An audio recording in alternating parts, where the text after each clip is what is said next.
Well, you don't know if it's part of the show. Welcome to the show. If you don't know, it's part of the show. Didn't they teach you to reach for the stars while opening up the bars and keeping you chained down with mortgage bills and cars? Vaccines for your arms, kids sounding like supercharged, caffeinated hate-filled scars and rage-quit repertoires. No answers for yards, caught up in emotion that's not even yours. Imposter truths like impeccable retards, lined up for your serving of Gish Galloping wars. No remedy can't save the lost, in love with the yarn. I'm tired of walking into refracted hey, Logic, go away, dude. I've just got to go to the by bank. disgusting bards. some Soaked in milk, sin bro. with your dupe is delight and a new hand of cards. Too long. Been so long, seems like for love I'm just too hard, I'm just too hard. I said, welcome to the show, where you don't know if it's part of the show. Welcome to the show. Hey, Suits. What's up, Suits? Just got to go to the shops, go to the bank, do a few other things. I should be. Intoxicated eight makes you believe you're spinning in space while you have no shame or grace. It's a disdainful state I used to contemplate how to save myself from my own self-hate. Wonder why I was even made with a dreadful fate, forced to try and awake with a full plate, no one to help me stay awake or educate. I've had to liberate and fight through hidden gates, but my brother, heaven could never be late, and rockets don't work in space. It's all fake, the show is on Mars, it's a joke, but you're too far gone, it won't be long. Fepe's beak is strong. We have our song and we march along like streams of knowledge leading to God's holy pond, and lives of truth that hits the bong and sings the song, turns mankind from the wrong. We come in peace with a holy gown and all of us wearing our holy crowns. Said the earth is flat and we probably just won't get along. Just to go along, I said, welcome to the show, where you don't know if it's part of the show. Welcome to the show. If you don't know, you don't know. Suits, flat out, I'll be lurking. All right, mate. Put my shoes on.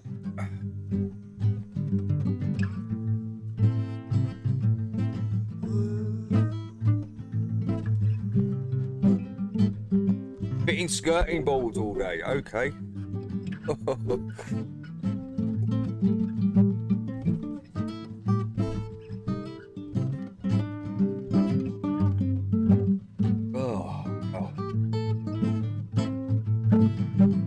She got up a bit late this morning. Hey there, Jax. How you doing, Jax? Rune, good morning. Great to see you guys in. So early, so early. It's cold though, isn't it? Isn't the mornings now pretty chilly? It's freezing this morning, right? Freezing. Got a hoodie on, I'm about to put another jacket on.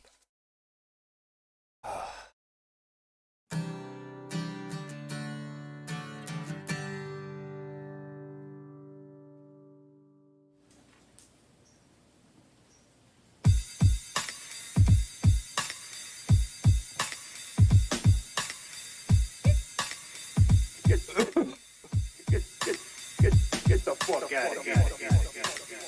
Get the out of here. Hey, good morning, Liz. I'm on a bus, so can only listen for 15 minutes. Do you have a good... Yeah, it was okay. It was okay, Liz. Just like another birthday. I don't really celebrate them, to be honest with you. I know it's my birthday, but it's... Who wants to celebrate getting older? I don't. But yeah, it was okay. It was okay. Thanks for asking. Yeah, but what was I talking about? Oh, Andrew Execrate. He's like bringing out all these experiments, playing with kids' toys and helicopters, and I asked him a simple question. I said, "How does a parachute work?" how much do I weigh in free fall? How much does how does and he just insults. That was it. He couldn't answer the question. So, you know, he keeps doing these stupid experiments about apparent weight, and you can't answer a simple question about a parachute. So all your experiments are a void. What's the point of doing these experiments if you can't answer a simple question, Andrew? And you notice it's all gone really quiet when Dell's been away. They all crawl back under their little stones, don't they?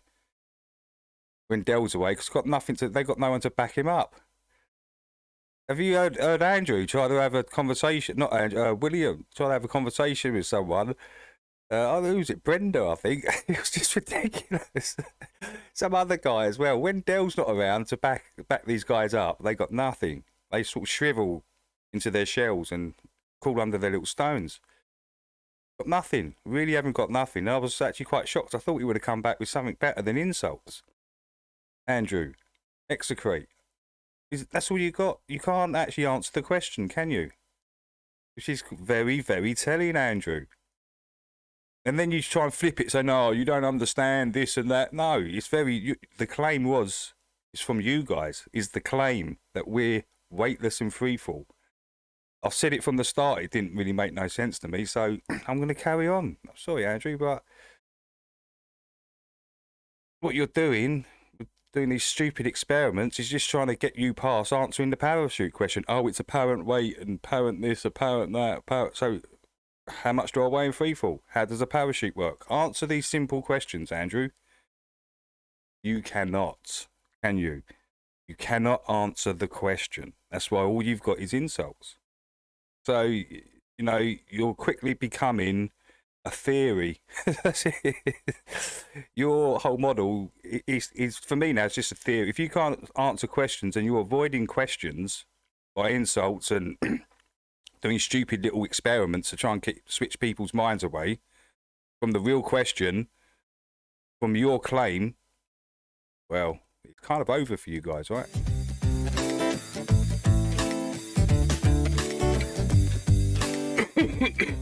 Hey, what's up, Squirrel? What's up, Adam? Right, I've got to go to the shops, guys. I've got to go and do some stuff. I've got to go to the bank. Some milk. Hey, one big pond, what's up?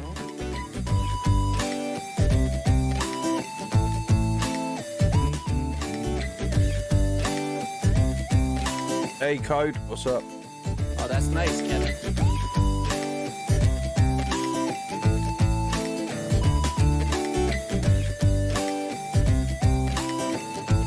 Now get out of here.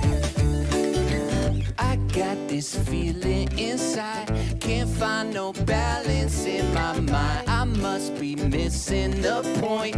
I need a coffee and a joint. I got this feeling inside. Hey, what's up, Dave? Hey, what's up, one big pond?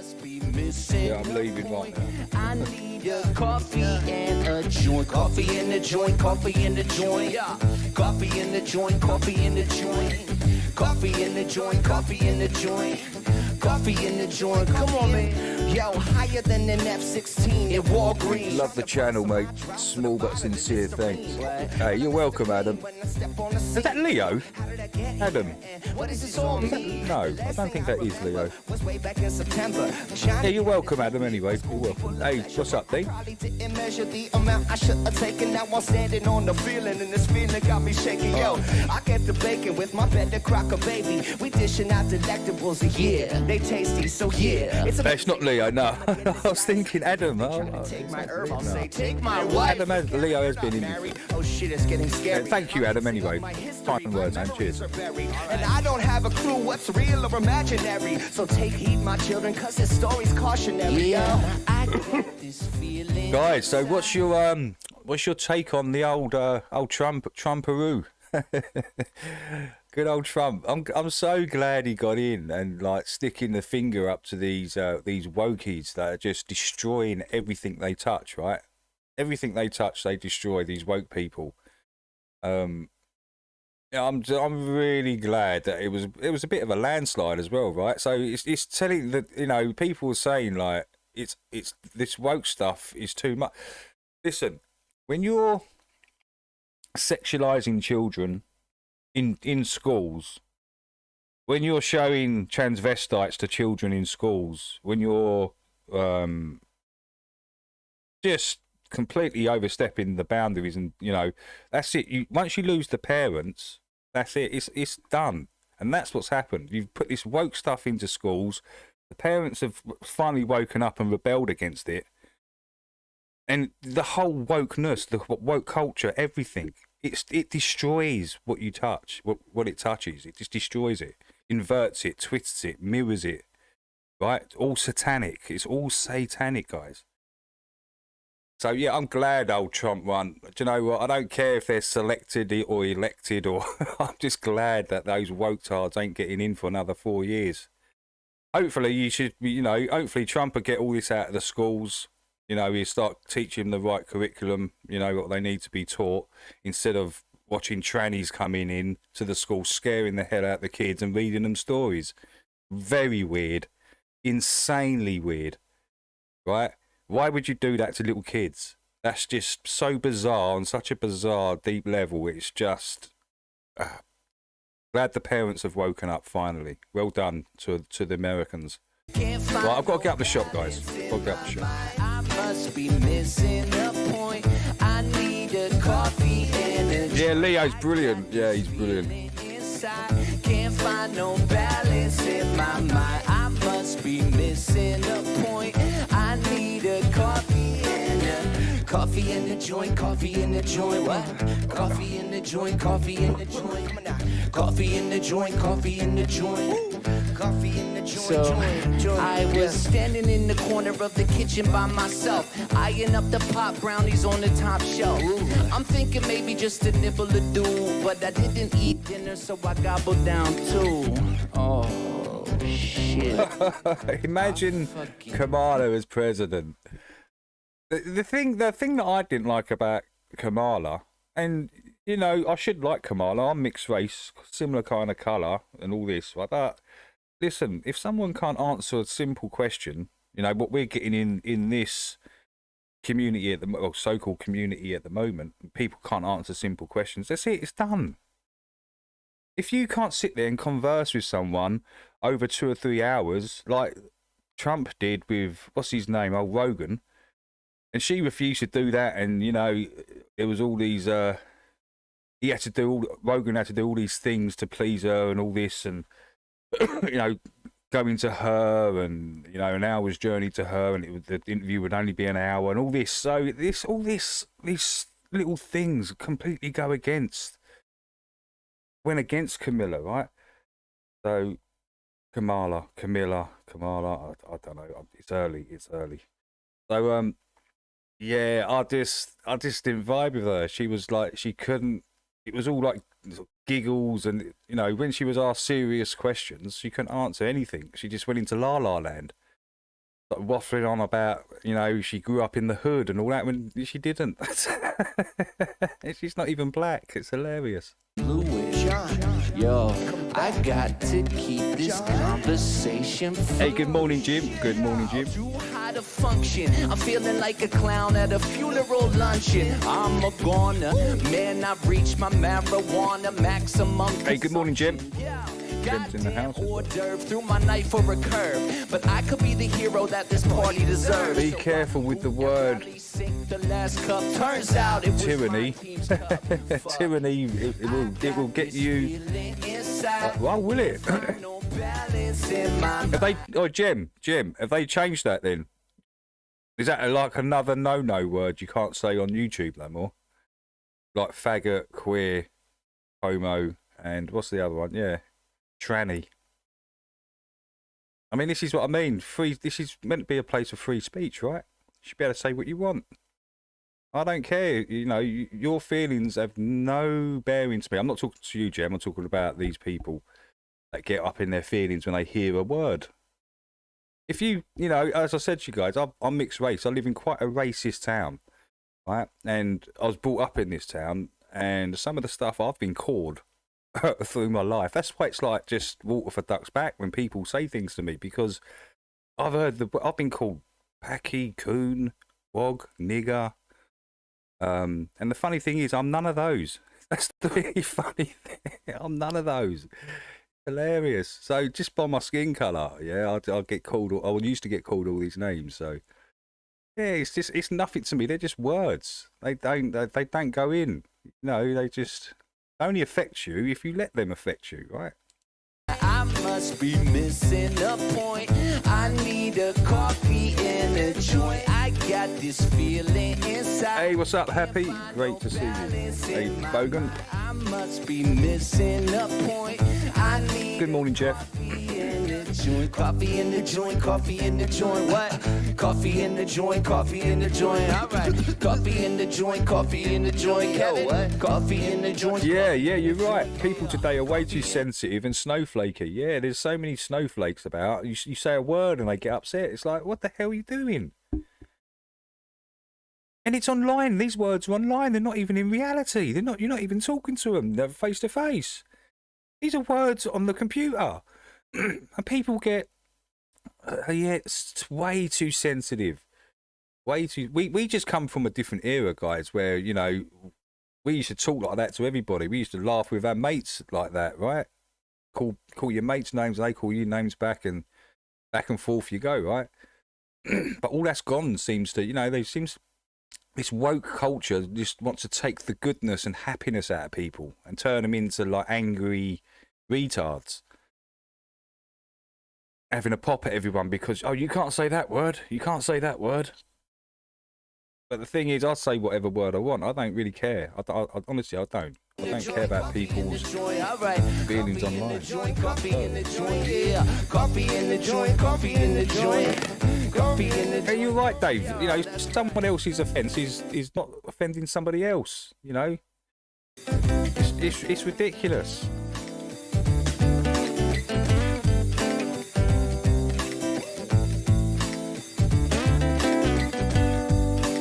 Yeah. As I said, like, we were so multicultural, my place, but it was the people that I was growing up with around, right? We weren't racist. It was the people, the next generation up, which were skinheads. Right? They were racist, right? And yeah, we should do things like this. Is so funny. I might have told this story before, right? There was Chinese, there was Jamaicans, there was mixed race like me, there was Indians, we had Chinese living next door, we had Jehovah's Witnesses the other side, a lot of white families as well. But yeah, but we used to all hang about as kids, right? And we was all over the field once, right? And my Chinese friend and my Jamaican friend started having a little back and forth. It was just like jest, right? So the Jamaican guy is starting to go, right, remember, they're standing like 2-3 foot away from each other, facing each other, right? The Chinese dude, no, the Jamaican dude is going, I saw. And the Chinese dude's going, and they just did this for like 5 minutes, just facing each other. No fights or punches, just complete, oh my God. I still can see it now. It's just the funniest thing I think I've ever seen in my life. I was literally on the floor crying with laughter, watching a Chinese and a black dude disrespect each other in the worst ways they could. Oh, that was just way too funny. But that's what it was like. That's what it was like back then, right? And there was it was just hilarious. It was just really funny to see. But we wasn't thinking, oh, they're being really racist to each other. No, it was just funny. Okay. Let's take them out. Oh, cheers, Adam. Cheers, man. Right, I've got to get up to the shop, otherwise I'm not going to get up there, guys. Right, I'll be back in probably about half an hour. Right, all this is done.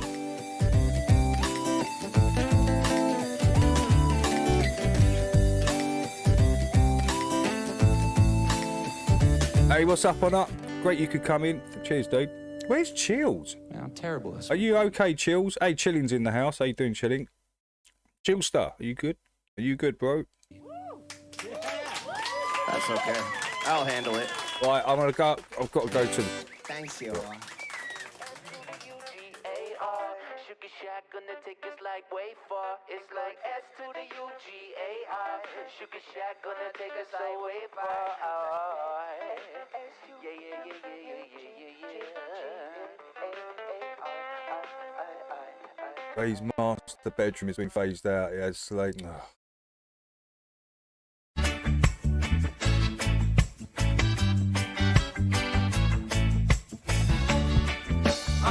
Right, back soon, people. Leaving right now. Let me just see. Yeah, okay. See you soon. No gates on my sky. Take it easy, take flight. We just ride. Through steam, dreaming free in the days. Clean G's, living life out loud, not in silent discreet. To the wake, to the vague, got my mind in time. In my zone, all alone, I define my grind. Sheesh, cloudy room where the beats just flow. Rhyme and brew in my cup, it's a show. No bars around, but the spirits they climb. In my peace, in my space, it's sublime. You put a joint in one hand, coffee in the other. No gates, just open roads to discover. Loosen up, breathe in, feel that grind. Up here soaring, I'm one of a kind. Unwind, bring pips to the beat, alright. Yeah, it's off views of myself. No home, this city, we just see. Eyes low, feeling slow like molasses unwind. Just another day grooving, peace of mind. No fences, no walls in my laid back shrine. Riding waves of the day, letting life's knots unwind. My green escape, caffeine keeps at me. Rhythmic heart, chill soul, feeling the beat. Mixing blends, burning ends, life's a treat. My own sanctuary where all good vibes meet. In my haven, in my keep, where the hours are mine. Living bold, living free like a grape on the vine.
Nobody cares that you've gone to Antarctica. Nobody cares what it is you see there. Nobody there on the petty paddle land.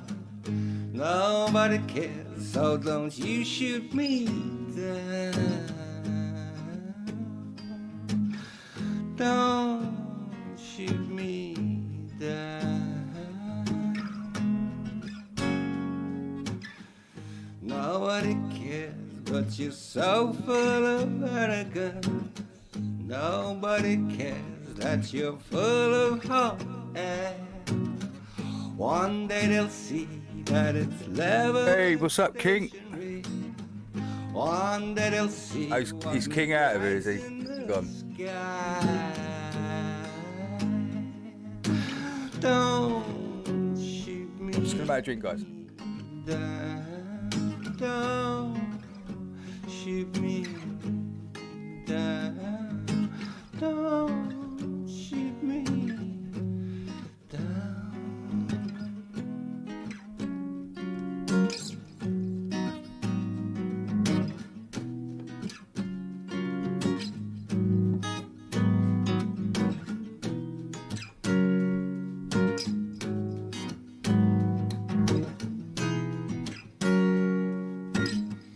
The time has come for us to think reality.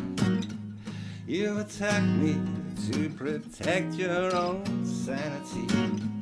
Wake up, my friend, because I'm not your enemy. Open your eyes and see that deep light to me. And you to everyone that you see, including you and me. Don't shoot me down. Don't shoot me down. Don't shoot me down. Don't shoot me down. I am Kamala Harris. My pronouns are she and her. I am a woman sitting at the table wearing a blue suit. And Okay, first fuck Big Mike and that dick that hang. West Palm, nigga, Mar-a-Lago is the gang. Locked up, tons of black fathers, that's a fact. I let Joe Biden say it though. You ain't black. Give it up, pack it in, sick of the cackling. Taking these around balls way before Kaepernick. Locked up ever marijuana, you imprisoned them. You were smoking weed at the time, what a hypocrite. Montel Williams and Willie Brown. Guess you have a thing for Willies, bet your dad's really proud. A crisis at your border, ignoring the reporters. Under you and Biden, $1 was worth a quarter. The new world order really wants you in, but it's Trump 2024, we're about to win. Bigly, hugely, trust me, I would know it. I still can't believe you believe Jussie Smollett. I'm meeting with rabbis, pastors, preachers, cops, firefighters, God-fearing believers. You're meeting with RuPaul, transgender teachers, creatures, cutting off their primary features. I'm working for God, Teachers cutting off their primary features. Because every time you speak, it's a big word salad. I heard in college guys called you hot to a Harris. They try to do me like JFK in the drop top. The party of defunded police loves the top cop. You give it slop top. Come on, little Lewinsky. When you talk in public, you always sound tipsy. She could. You could eat a tennis ball through a tennis racket. Opponent, but I guess I'll find time. Your bottom shelf Chardonnay, me, I'm fine wine. 6 weeks to the final scam. Yeah, oh, do you know what? You know what, Jeff? I was just thinking the same thing as I was making a coffee. I was just thinking 6 weeks to go, guys. Well, 4 weeks and we're in this. Well, yeah, 3 weeks and we're in December. So we got a few weeks, and then we're going to be in the month that they're going to be, you know, getting their shit together and probably start to ramp it up a little. But hopefully, you know, whenever they're live, I'll be going live. So, or I'll just be going live anyway. Hopefully they bring out some footage and stuff, and we'll take a look at it. But yeah, a few more weeks to go, guys. Not long. as I say, I'm still going to get the, you know, I've clowned them a lot, taking the piss a bit, but I'm going to give them, still going to give them the benefit of the doubt until they get there and we see the footage, right, and see what's really kind of going on. So we get a good grasp of what's kind of going on, the people there. Yeah, you know, they're, you know, manning the cameras. Who's going to be manning the cameras? What times? There's got to be 2 people manning the cameras at once. One's got to be a flat earther and one's got to be a globie, right? You can't just have one on their own manning a camera. So you got to have that in. You got to have that going. You got to have no edits in the footage. As soon as there's one edit in the footage, that's it. It's over. They do realise that because that's manipulation. As soon as it's edited, it's manipulated. So you're gonna have to put it on some sort of time lapse, people to view back or something, or so they can slow it down on YouTube. Yeah, I'm quite looking forward to it. I'm quite looking forward to, because you know, we know, and every other sane flat earther knows that nothing's going to change. It's going to carry on in January exactly the same as it did last year, and it's just going to carry on. It's not. They're not going to debunk nothing. They're not going to change anything. You can't change the mind of someone that already knows the truth.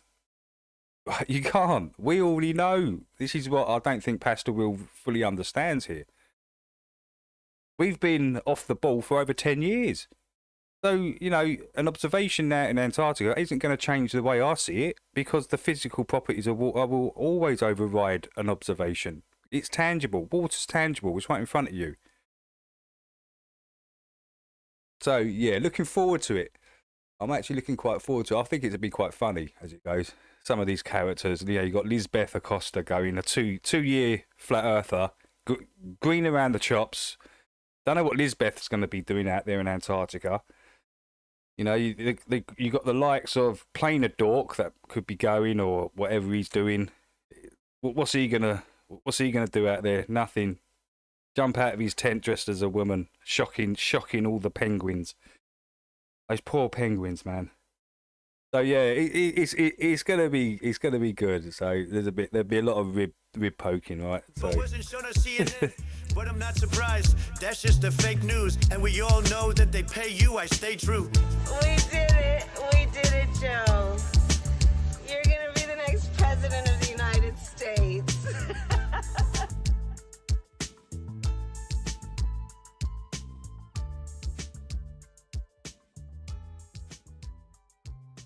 Hey, what's up, Graham? How you doing? How are you, Graham? Hey, Ayers, how you doing? What's it like living in Pommyland? Not great, Ayers. Not great. It's not like... I've been to Australia. I went to Brisbane, and I noticed everything's kind of spread out. A bit like America. Everything's spread out, and you've got room, yeah. All your houses are kind of detached, and they're all on their kind of... You might get a couple or a little row of houses, but they're all kind of... Everything's got space in Australia. In this country, you got nothing's got space. Everything's on top of everything else.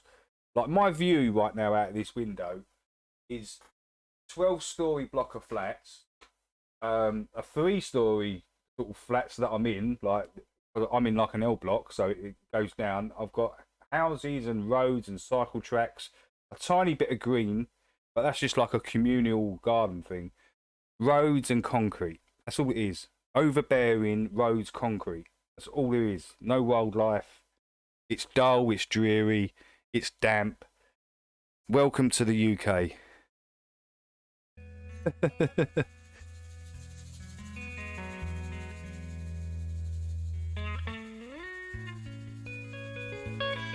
Hey, all seen Otto? Welcome, Otto. Let's give Otto a wrench.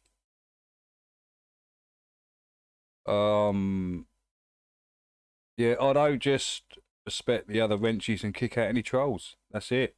You can talk about what you want. There's nothing on, like, you can't say... nothing that you can't talk about, right? So, all good. Yeah, well, I'm in the southeast. And the weather kind of... Normally, traditionally, in the UK, it gets worse the more north you go. So I'm in, like, the southeast Essex, sort of North London, Essex sort of way.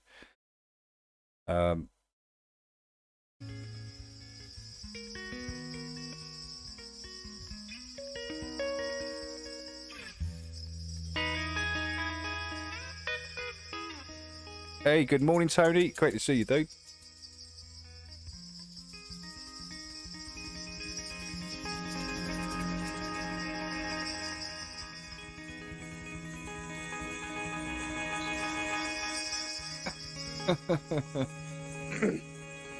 The weather makes you miserable though, doesn't it, Dan? Like, especially like this weather when it's just damp and cold. There's not much to be happy about, is there? Looking out and all the trees are molting, you know, shedding their leaves. The autumn shed. Oh, did anyone watch that film that I told you to go watch? I forgot what it was called. What's it called? The sequence. What's it called? Oh no, what was that film called?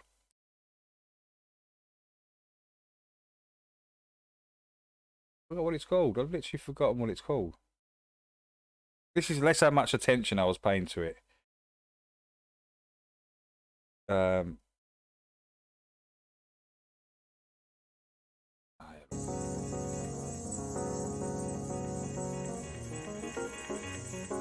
Oh, The Substance. Sorry, yeah, The Substance. Did anyone watch it? I know Honor watched it. Honor thought it was actually really good. He said, if you like, it's a mixture. The way it's been shot is a bit like The Shining. It's got a lot of Shining shots in it. If you like The Shining, but if you also like The Thing, if you also like The Fly, if you also like Eraserhead, if you also like, there's so many movies in this movie, it's kind of crazy. I was thinking about it the other night. I was thinking, yeah, that's got so many influences. Right, I'm going to tell you the very end shot of the movie. It won't do nothing, you know, no spoilers. But the very end shot of the movie is this: her face, just her face, like with skin and stuff around it. Is literally crawling on its own, making noises. It's just crawling down the pavement. That's the very last shot of the movie. So, you know, it gets kind of crazy as well through it. It's such an insane movie, man. It really is. Never seen nothing like it. I mean, if you're into all that sort of stuff, yeah, The Fly and all that sort of stuff, yeah, you probably like this. You'll probably like it. But it's kind of crazy.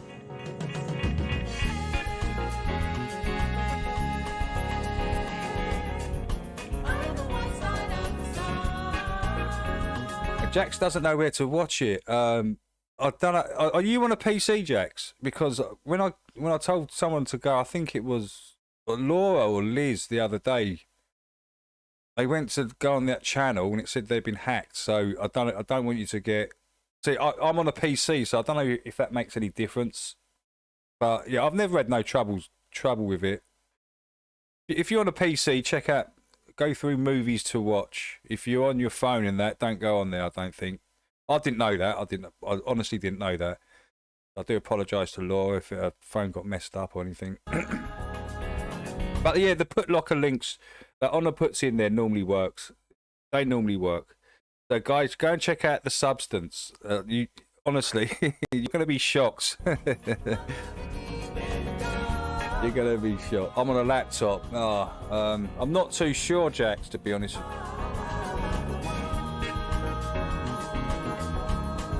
There is still a lot of beauty in the UK despite the politicians. Yeah, I agree, Otto. I mean, it's a beautiful place, England. Some parts of it are really, really beautiful. Lovely. Really nice. Paradise, you could say. But there's other parts that are just horrific, right? Right shit tips. Like they crowded everyone into these towns and cities, and it just anything outside the towns and cities is beautiful. Yeah, once you get inside a town or a city in the UK, your life's over. It's literally finished.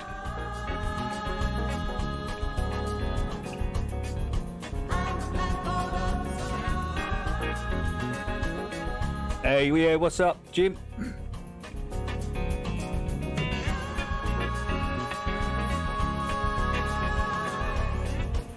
Yeah, try that link there, Jax. That Honor's put in there. If that doesn't work, type in movies to watch, but be quick. Just try and exit out as quickly as you can if it doesn't work. But as I say, I've been using movies to watch now. Well, Honor put a link in there to watch Putlock, and it just didn't work. So I went on a mission to find another movie site so I could watch 3 movies on. And it was that's when I found movies to watch, and it was it's always been really cool. I've never ever had any problem with it. I've watched so many movies on there for nothing. Yeah, and then I think Laura had some problems with it, so yeah, just be careful with it. But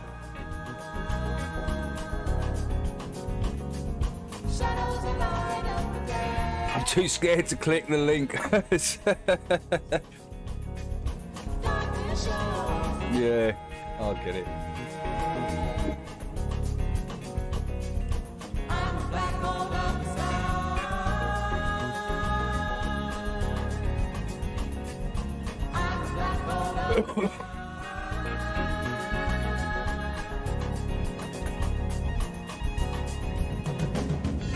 am the tall oak tree.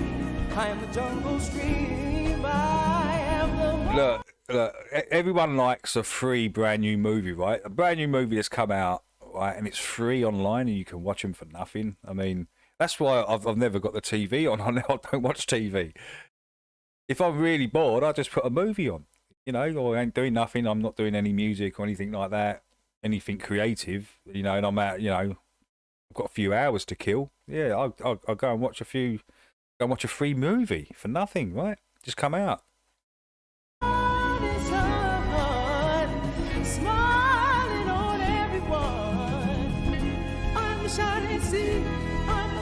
Click the fucking link. Jack, click that link, Jack. Now, Putlocker needs a double click sometimes. Okay, yeah. I'm good, Jim. How about you? How's Norwich doing, you dude? Have you got a horrible wet day in Norwich like I've got here in Essex? Probably. We're not too far away from each other, actually. A couple of hours.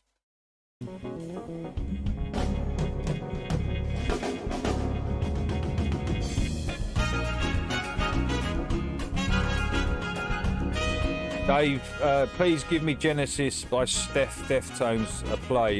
Yeah, put the link in there. And I'll play it, Adam. Make sure the track that you choose hasn't got millions of views, right? So when you search for it, make sure it's got like 10,000 or below views. It should do if it's a cover. If it's a cover or something like that, you should have. But yeah, but if you can find one with not many views on it, it helps. It helps me. It means I'm not going to get struck. If they've got millions of views, I can't play them.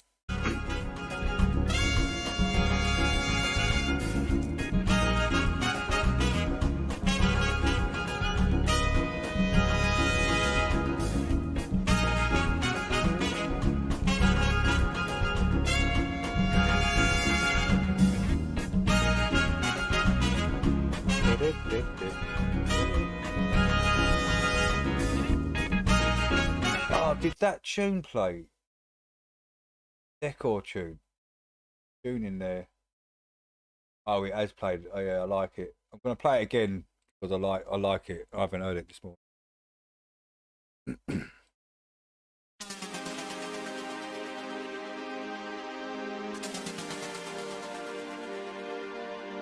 Now this is a track, mate.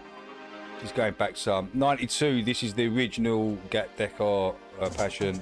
92, the original mix.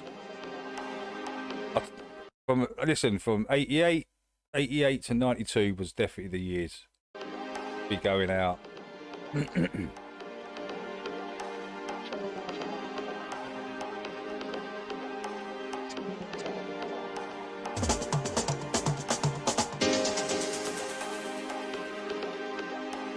One goes out to all those who remember.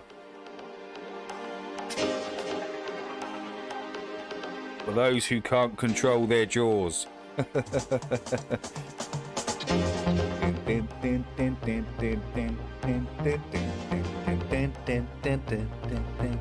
Hey, what's up, Nana? Good morning to you.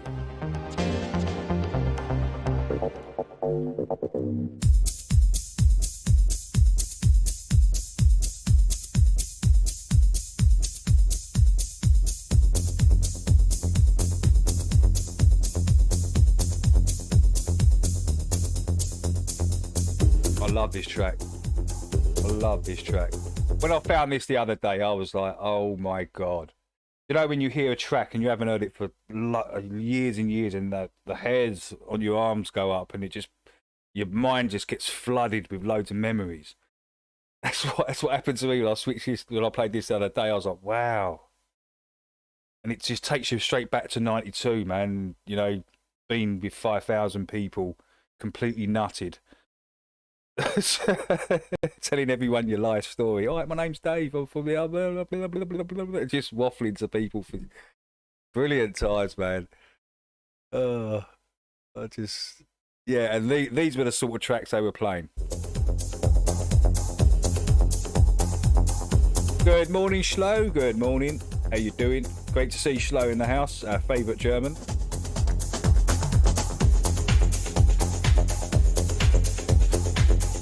Yeah. Adam, it's up there. Can you see it? Look, Get Deco there and Deftones Genesis Audio there. So it'll be next, dude. Relax, bro. And I play Deftones now. Now, did Einstein now?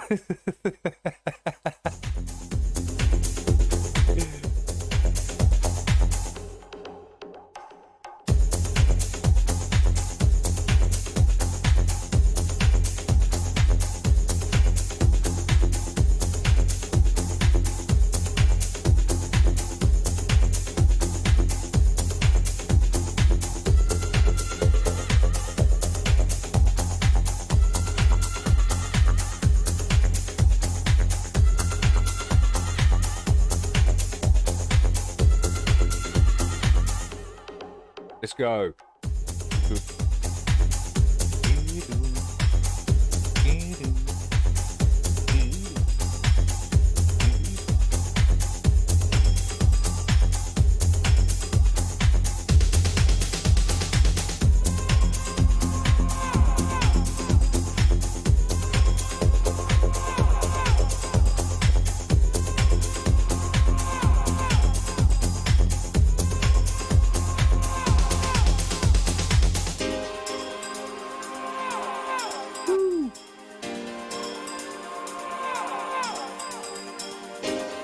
Come on, drop it, man. Just drop it. Ding, ding, ding, ding, ding, ding, ding, ding, ding, ding, ding. Yo! This one's going out. This tune here is going out to Chillster Deluxe in the chat right now. Great to see you, Chills.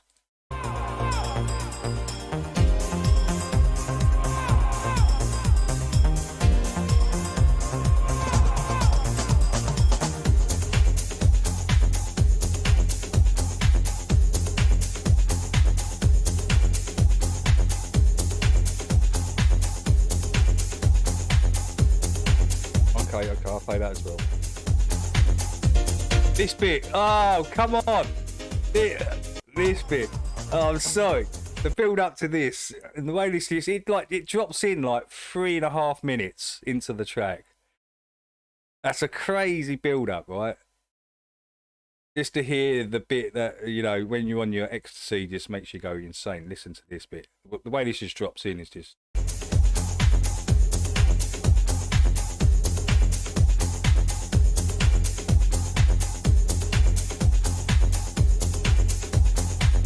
Let's go. Oh no. Woo.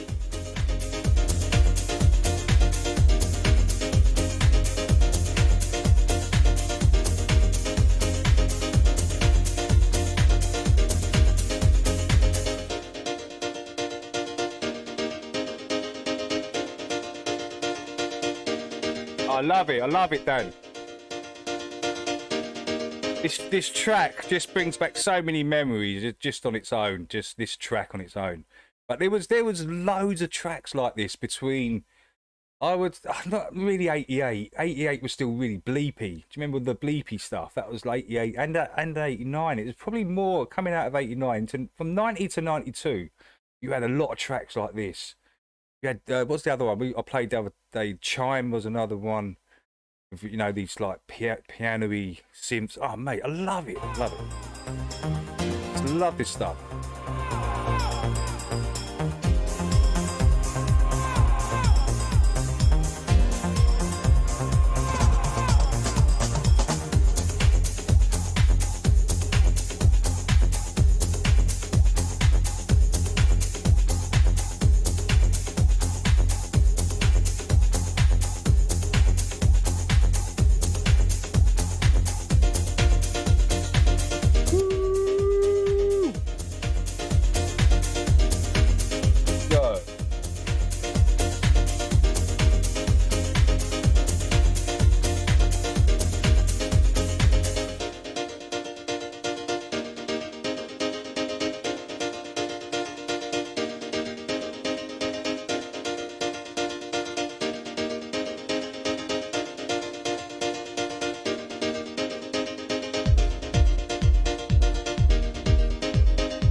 Beautiful track, man. Beautiful track. I love it.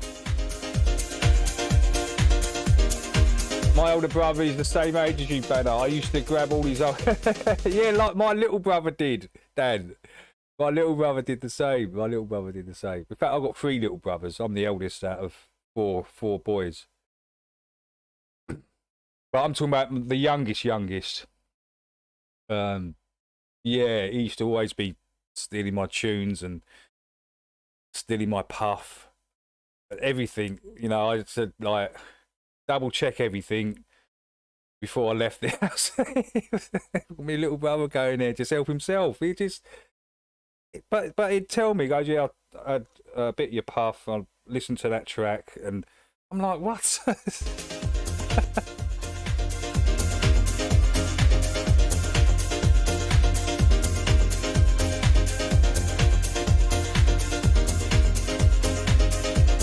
This music is emblematic of that area. Yeah, very.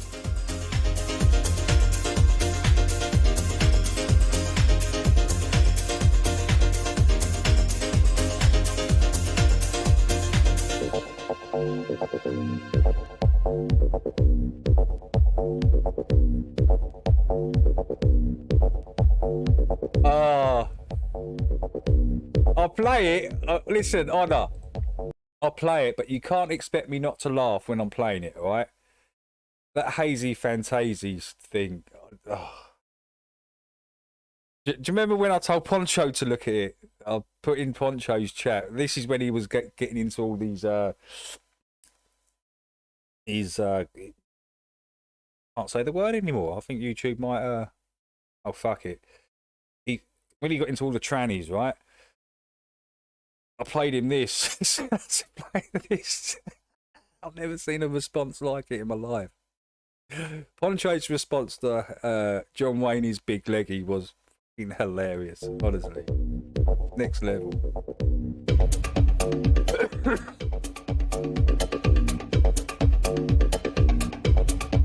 Hey, good morning, Dorian.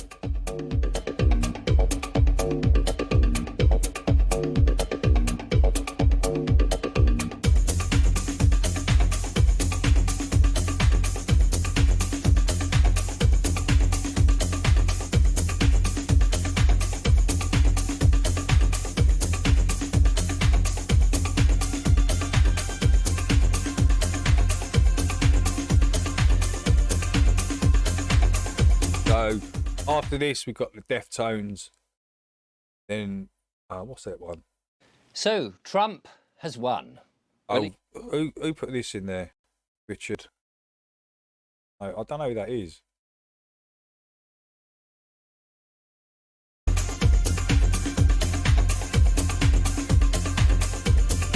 Yeah, it's next. It's Adam. Adam, it's next, bro. It's next. We've got 1 more minute. One minute, 30 seconds. Oh, it was you. Okay. No.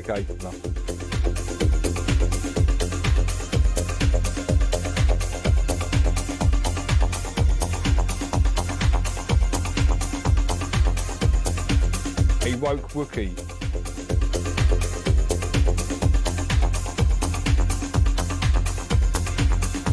crystal maze guy. Oh. Do you remember allegedly Dave? We found that footage of allegedly Dave before he went into the flat Earth stuff. He went on the crystal maze and failed miserably. Oh, God, poor Dave. Allegedly Dave had a really simple task of retrieving this crystal, and he failed. It was funny. It was funny. So yeah, allegedly Dave has been on crystal maze.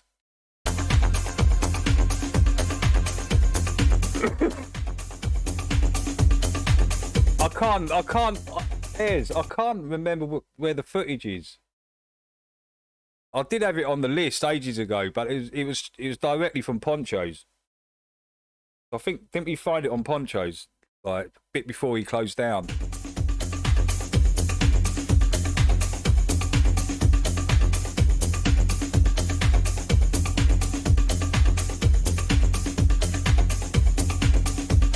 Oh, play this. It's only 6 minutes.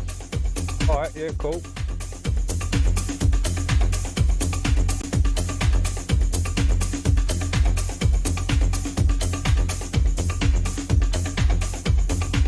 Isn't that crazy? That piano takes 3 minutes to come in, right? 3.5 minutes to come in. It drops once in the track, and then you just got like an outro right out. You would have thought they would have dropped that in again, right? Built that back up, dropped it out, built it back up, and then dropped it back in again around here. But no, they just go straight through with it. Really cool track, man. Love that track. Right, let's check out the Deftones. Genesis. This one's for Adam in the chat.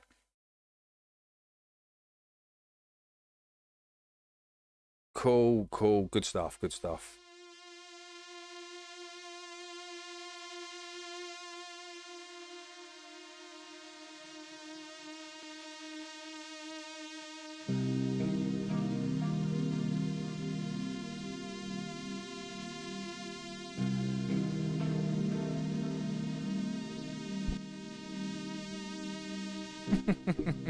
They sure did, Jax. They sure did.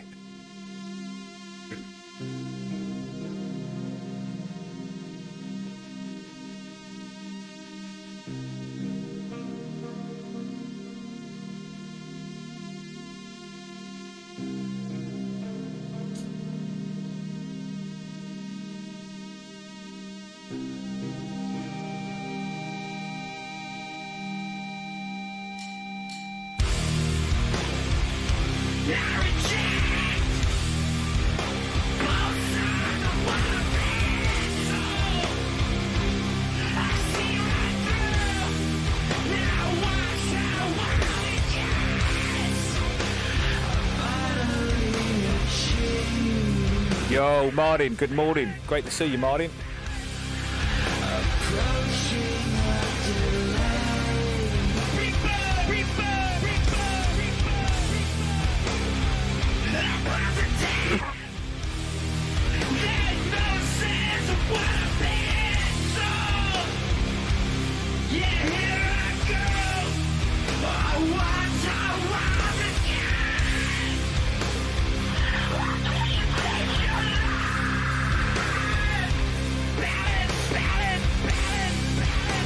Who are the Deftones anyway?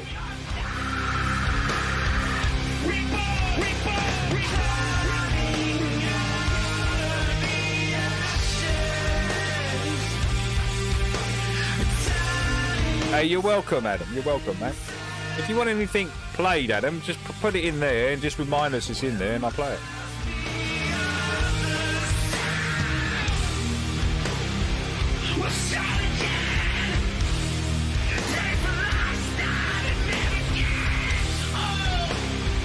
As big as Metallica. I've heard of Metallica before. I don't think I've heard of the Deftones. Oh, I might have done.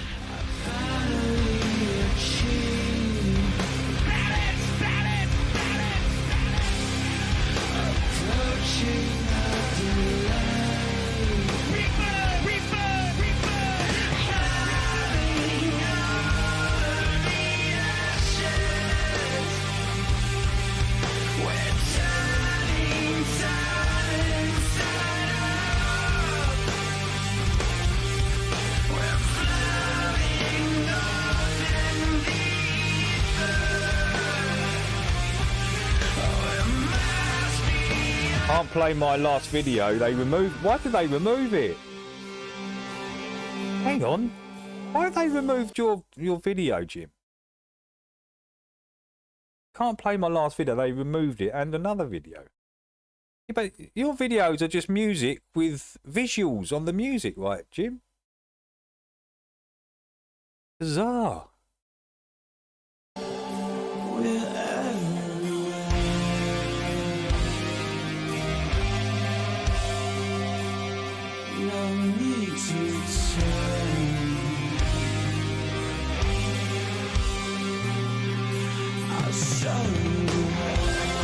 I think it was late 70s, 80s Deftones, big on the West Coast. Okay, okay.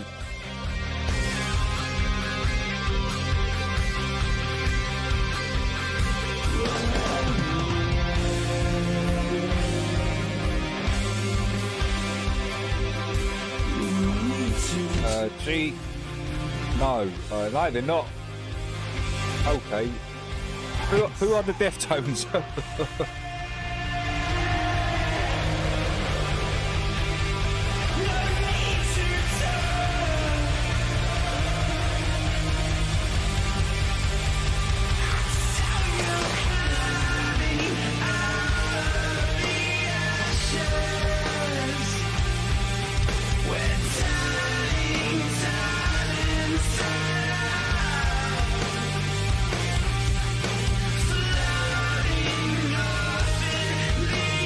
Oh, right. He's...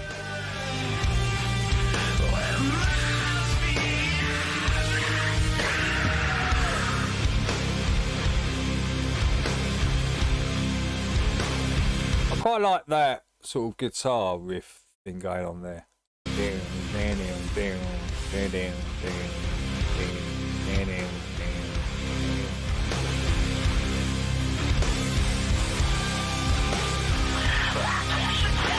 Coast Arcade. Anyone heard of Coast Arcade? Surf club.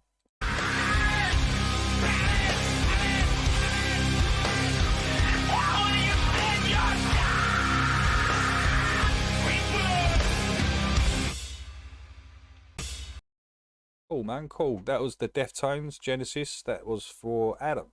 Yeah. Right, what's this next one? Okay, looks like a guy talking, so we'll watch this one from... Oh, Dad, don't do this to me, Honor. Why? Honor, why? Why would you... Why? This is... when was this? 1982. So I was 11 years old. I was 11 years old. And this is the sort of stuff that was on the UK Top of the Pops. It cracks me up. So let's take a look, Ski. Right.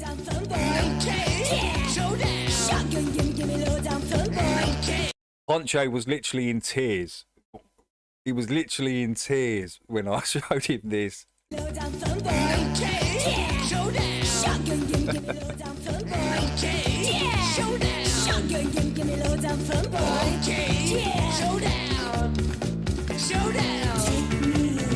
He's as big as a ranch. He's as tough as they come.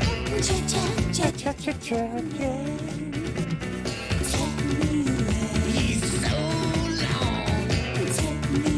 You know he's never wrong.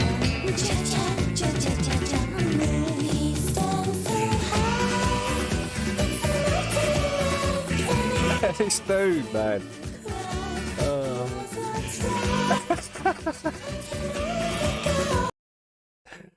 Oh, the crowd, man. The crowd. Did you see the crowd?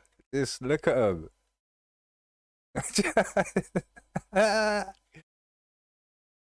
Imagine the crowd in 1992, though. They would have been all like eyes like flying saucers, jaws dropping and going everywhere, and chewing your own lips.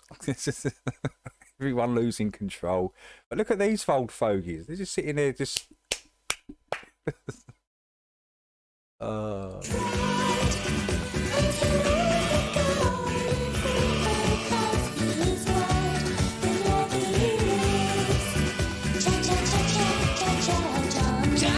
oblivious on her.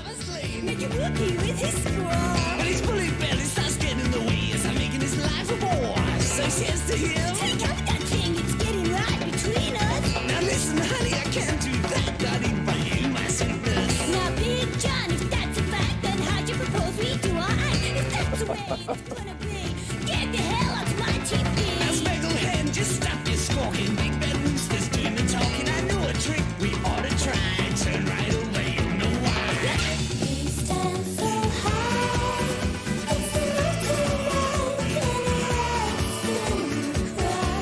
he knows what's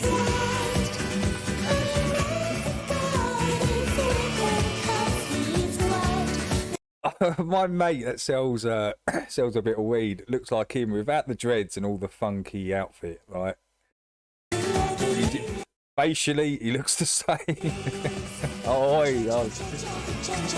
Oh, dear. This why it makes me laugh so much. Hilarious. Just his face sticking in the sky. You wonder why he stands so high. Just his face sticking in the sky. Wonder why he stands so high. Just his face sticking in that sky.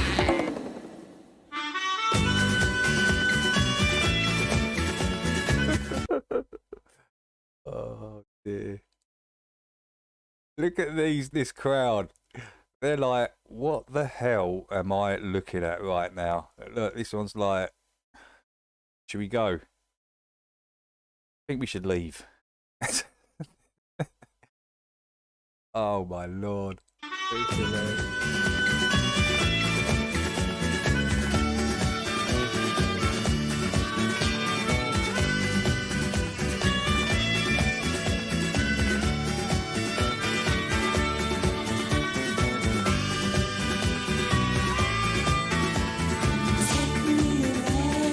John Wayne is big leggy. John Wayne is big leggy. John Wayne is big leggy. John Wayne. He stands so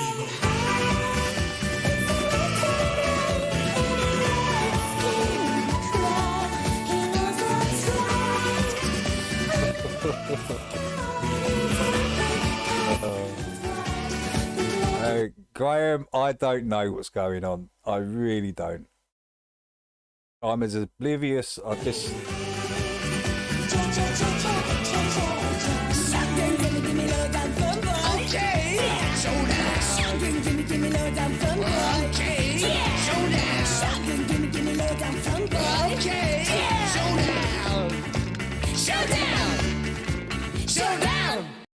And that one goes out to the one and only Poncho.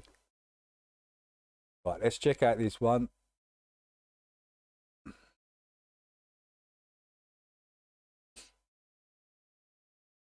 Louis, what's this?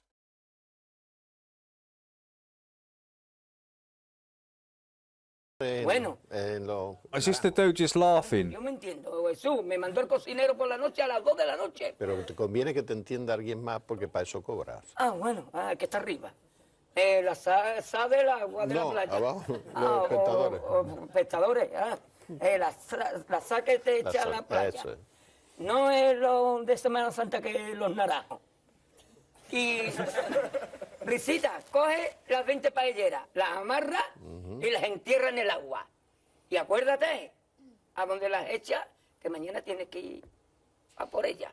Y cuando salgo, era a las 2 de la noche, había bajado la marea. La dejé amarrar, tal como me lo dijo, las tiré, le puse un palo. Dice, llego a la cocina, eran las 2:30 de la noche. Risita, ¿qué la has hecho? Allí ya está, jefe. Ya, pues acuéstate, que mañana a las 8 te llamo para que vaya a recoger las paelleras. Y me acuesto Jesús, ya para abrir el restaurante que era el arroz. Y me llama el cocinero. Risita, ¿qué? Ve por la paellera. Venga, que a las 2 de la tarde ya están aquí. Miren, bañador, en las chanclas. Todo despeinado porque no me dio tiempo nada ponerme las chanclas y el bañador. Voy a la playa, había subido la marea.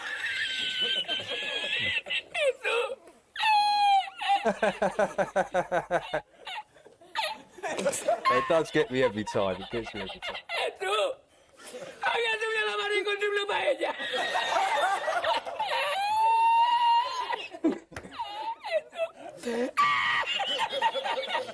Y la encontré porque estaba la paellera agarrada metida entre las piedras de Chipiona, del faro.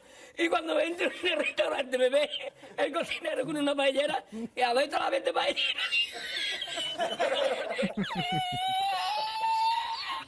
¡Asómate, mira dónde llega el agua! Llegaba el agua hasta el restaurante. Había subido la marea.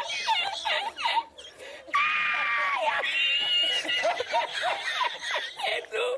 ¡Hay que hacer ahora! Con los dos sacos de arroz. ¡Ay, llama para Sevilla! ¡Llama a Sevilla que traigo paella! Oh, man. ¡Ay! Jesús, yo con el bañador con la paella. ¡Ay, el cocinero! No veas, a Sevilla. Y al último, que cuando ya salió la bien de regla, estamos llorando. Me cobró el tío la paella. Me cobró a 500 metros la paella. Y ya no fui más. Me fui andando a coger los amarillos hasta hoy. Two balls. Two balls. Gravity. Me mandó por la noche, había bajado más el agua y por la mañana había subido. Cualquiera estaba vomitando la paellera, ¿sabes? A lo mejor está en el barco ese del petróleo. En el Prestige. En el Petriense. A giant spinning ball. All right, let's give that a thumbs up. I remember seeing this ages ago.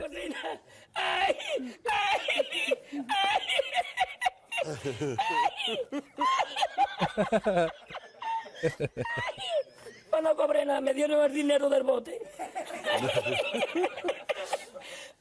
¿Había mucho dinero en el bote? Lo que me echaban y el dinero de lo que gané, me cobraron 20 paelleras a 500 caras, pues viste lo que me llevé yo para Sevilla.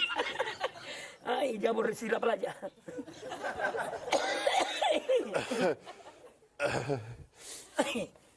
Hemos llorado los dos. Two heavy balls on the roof. Ya está, tú, no es para tanto, yo.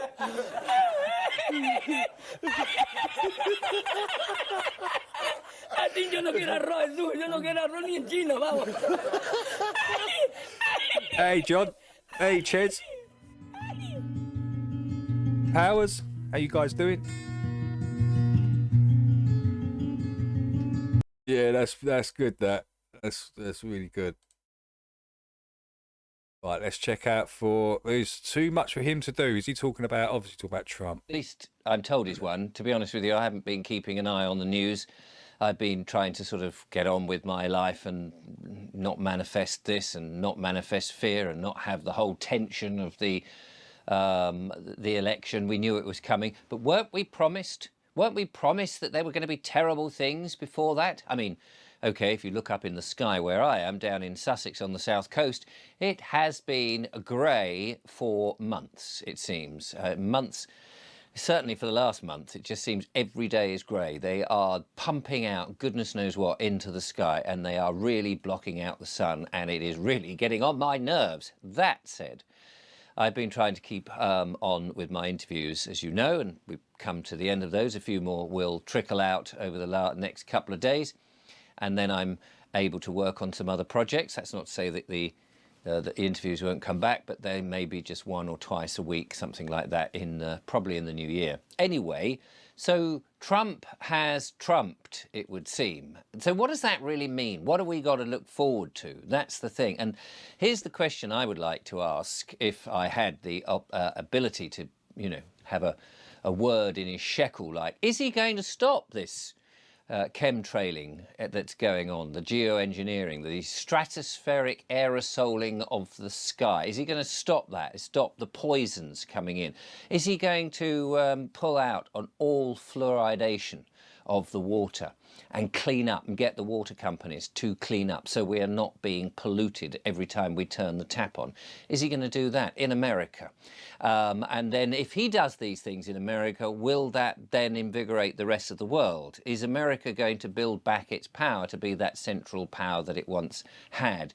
Is he going to rally back against the pharmaceutical companies? Is he going to stop any kind of rollout of medical interventions, mandatory or otherwise, so that actually explore and expose what substances are in these things that even children, babies, are being advised to have when they don't really need it? Is he going to promote wholeheartedly holistic medicine or herbal remedies, alternative remedies, alternative health systems and well-being? Is he going to let people demonstrate that big nasty disease that we've all been told about, the one that's named after a zodiac sign just before Leo, that there are ways of dealing with it that do not mean that you have to go to such extremes that a lot of people do not survive from, and tell people that you've only got 6 months to live. You know what I'm talking about. Is he going to do that? These are things that I think that matter to people. These are things that really matter. Is he going to rein back on the big corporate takeover? Is he going to stop the net zero agenda? Is he going to put an end to the nonsense of pushing everyone towards having electric vehicles? Is he going to stop, for example, all this taking over of our countryside, the agricultural land?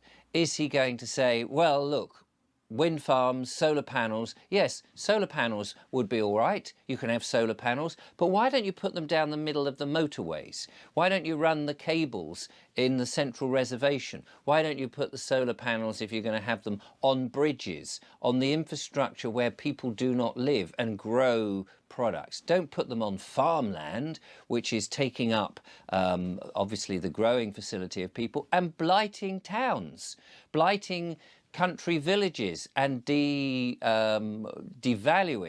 people's houses. Who wants to move to a house that is surrounded by these awful things, these pylons that are going up, these great big storage batteries? Other countries do this at sea.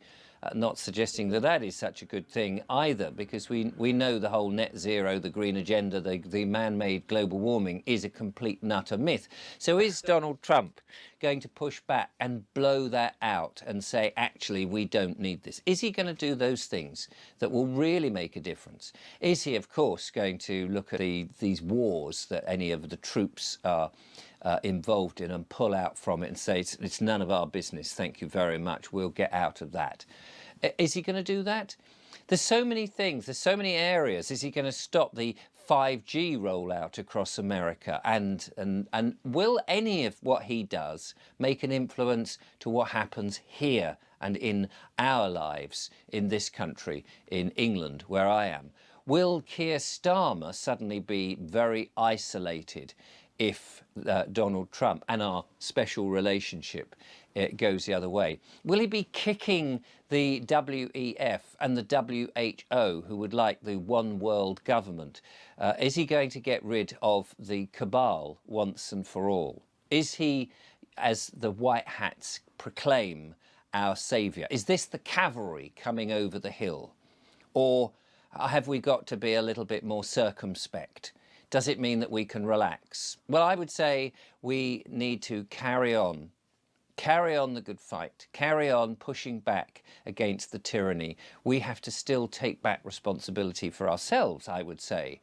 Take back the responsibility and to look after our own lives, not to rely on anybody else to do everything for us, to make our own amusement, to concentrate on creating a holistic world for ourselves, to teach the children ourselves and pull them out of schools, unless that people like Trump and the leaders of the world say, actually, the sexualization of children is abhorrent and I will not tolerate it.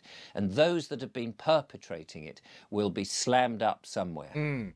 Is he going to do that? That's what needs to happen. Is this big victory as great That's as what it needs is? to happen. I don't Lock know. them all I have up. no opinion either way. I'm asking the questions. And that's what we should all be asking and Lock what we them should all up. be expecting.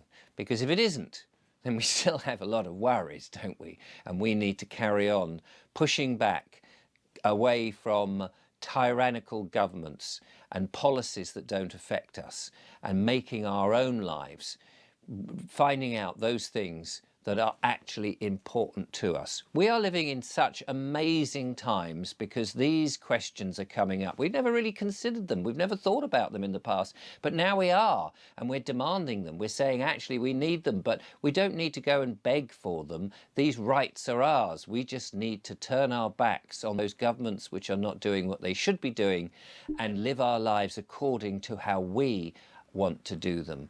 We, as honourable men and women of this land. And we will, because these questions now are being thrown up and we want the answers so that we can make our lives good again. So, Trump has won. Or at least... Hitler reacting to Trump winning the election. Okay, this... God. Es ist dem Feind gelungen, die Front in breiter Formation zu durchbrechen. Im Süden hat der Gegner Zossen genommen und stößt auf Stahnsdorf vor. Der Feind operiert jetzt am nördlichen Stadtrand zwischen Frohnau und Pankow und im Osten ist der Feind bis zur Linie Lichtenberg-Marsdorf-Karlshorst gelangt. Mit dem Angriff Steiners wird das alles in Ordnung kommen. Mein Führer, Steiner konnte nicht genügend Kräfte für einen Angriff massieren. Der Angriff Steiner ist nicht erfolgt.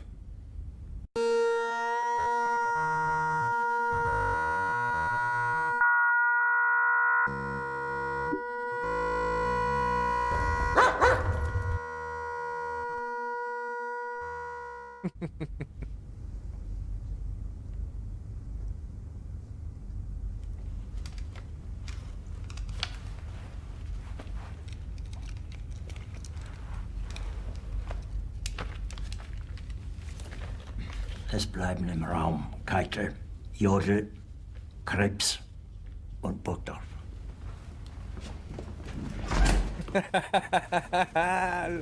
Barker had to leave now. Half of them leave. They all left except for 3. Das war ein Befehl!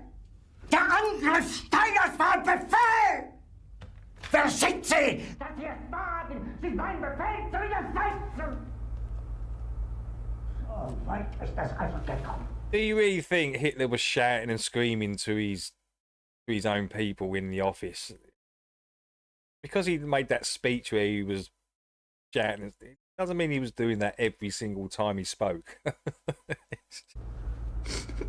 Hilarious in the way they portray things. Hat mich belogen, sogar die SS! Die gesamte Generalität ist nichts weiter als ein Haufen niederträchtiger, treuloser Feiglinge! Mein Führer, ich kann nicht zulassen, dass die Soldaten, die für Sie verbringen... Nicht als Feiglinge! Verreiter, Versager! Mein Führer, was Sie da sagen, ist ungeheuerlich. Die Generalität ist das Geschmeiß des deutschen Volkes! Sie ist ohne Ehre! Sie nennen sich Generale, weil Sie Jahre auf Militärakademien zugebracht haben, nur um zu lernen, wie man Messer und Gabel hält! Jahrelang hat das Militär meine Aktionen nur behindert! Es hat mir jeden Widerstand in den Weg gelegt! Ich hätte gut daran getan, von Jahren alle höheren Offiziere liquidieren zu lassen, wie Stalin!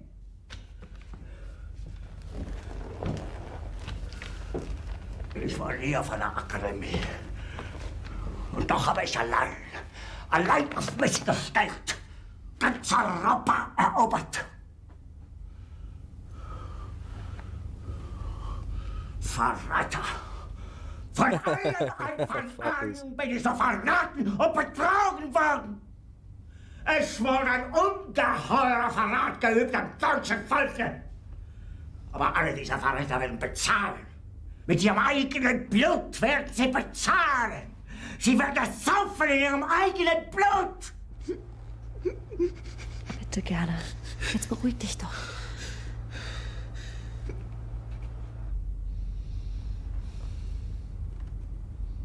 Meine Befehle sind in den Wind gesprochen. Es ist unmöglich, unter diesen Umständen zu führen. Es ist aus.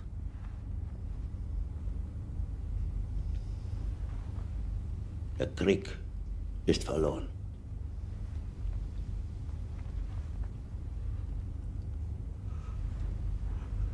Aber wenn Sie, meine Herren, glauben, dass ich deswegen Berlin verlasse, irren Sie sich gewaltig.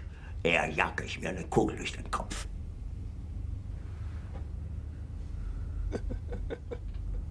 Tun Sie, was Sie wollen.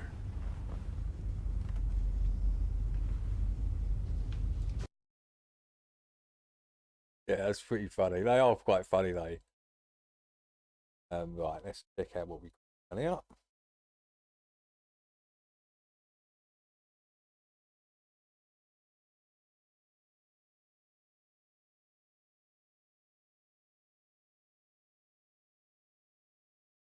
Got it. So we've got some videos to get through, guys. A couple of hours worth. Probably not a couple of, but maybe. Go. How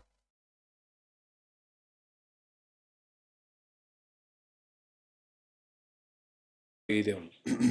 Okay, this is a video that I was asked to make by someone commenting on my videos. This is about the upward rising Earth claim. This is something I debunked whenever it first turned up a year and a half, 2 years ago, within the flat Earth arena. The Earth is flat and it is non-rotating, but it is also not rising upward at a rate of 9.81 meters per second squared, right? This claim originates actually with Albert Einstein. His equivalence principle is is based around how to make this work on a globe, because it's best designed, it's best as a concept. It works best on a flat plane, but it's all a load of rubbish. Now, I have, as I said, I debunked this in the past. I even made a video on it, but some people found the video a little bit confusing, and a lot of people have never seen the video at all. I probably added a few elements into the video I probably shouldn't have.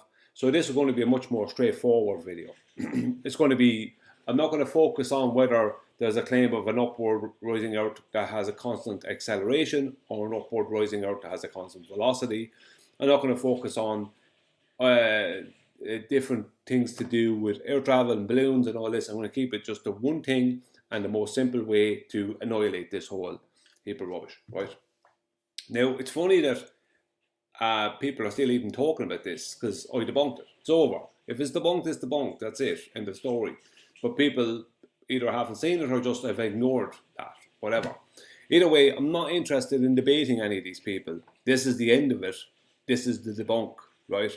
That nobody wanted to deal with 2 years ago or whatever. So this is it. If the Earth is rising up, right, within their paradigm, whether it be Albert Einstein or any of the people claiming it now, weight, it does not actually exist as a downward force. It is purely apparent. So in other words, if you see something fall, it's not actually falling. It's sitting in free space, awaiting the Earth to come up to meet it. So you're standing on the Earth, you leave go of your phone, the phone sits in free space and the Earth comes up to meet it. But from your perception, that phone fell down, right? So weight does not and cannot exist within this paradigm. As if anyone is claiming that weight does exist and the Earth is rising up, then they've just nullified that the Earth is rising up. Because weight can't exist, things can't have different rates of fall, etc., etc., etc.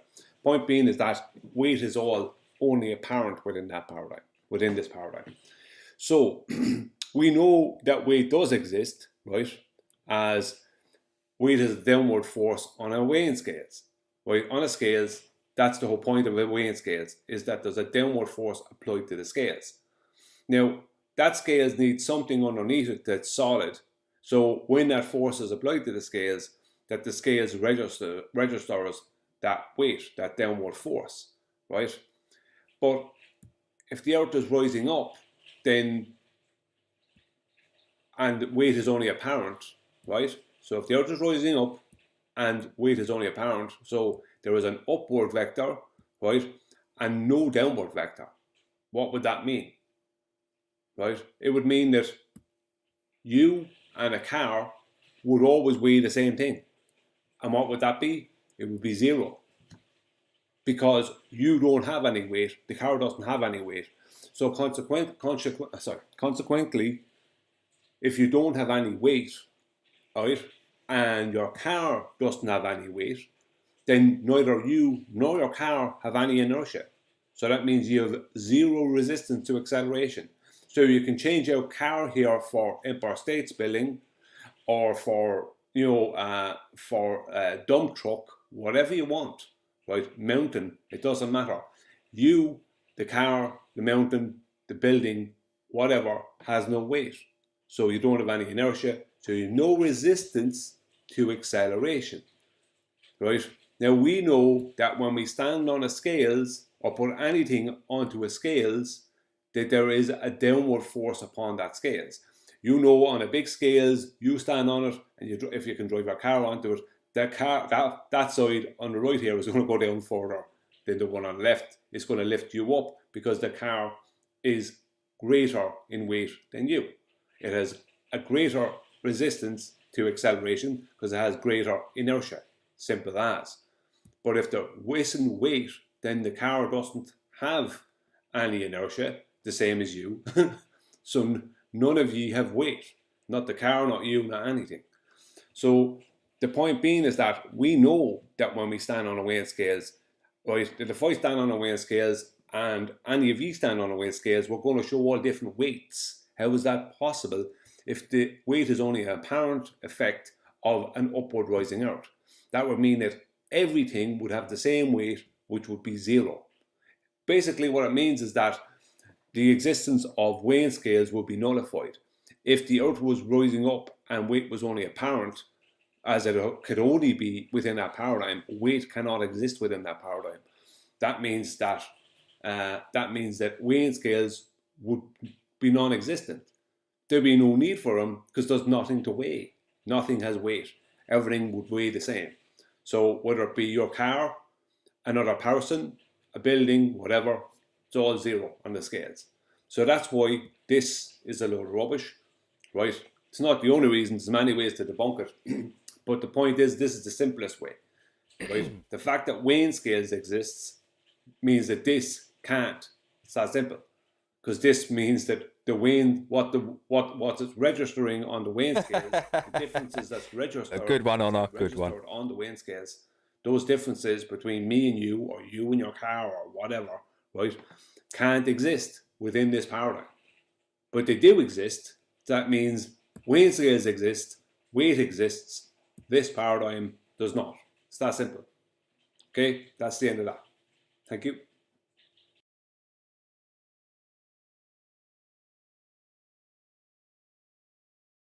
I accidentally released my chute.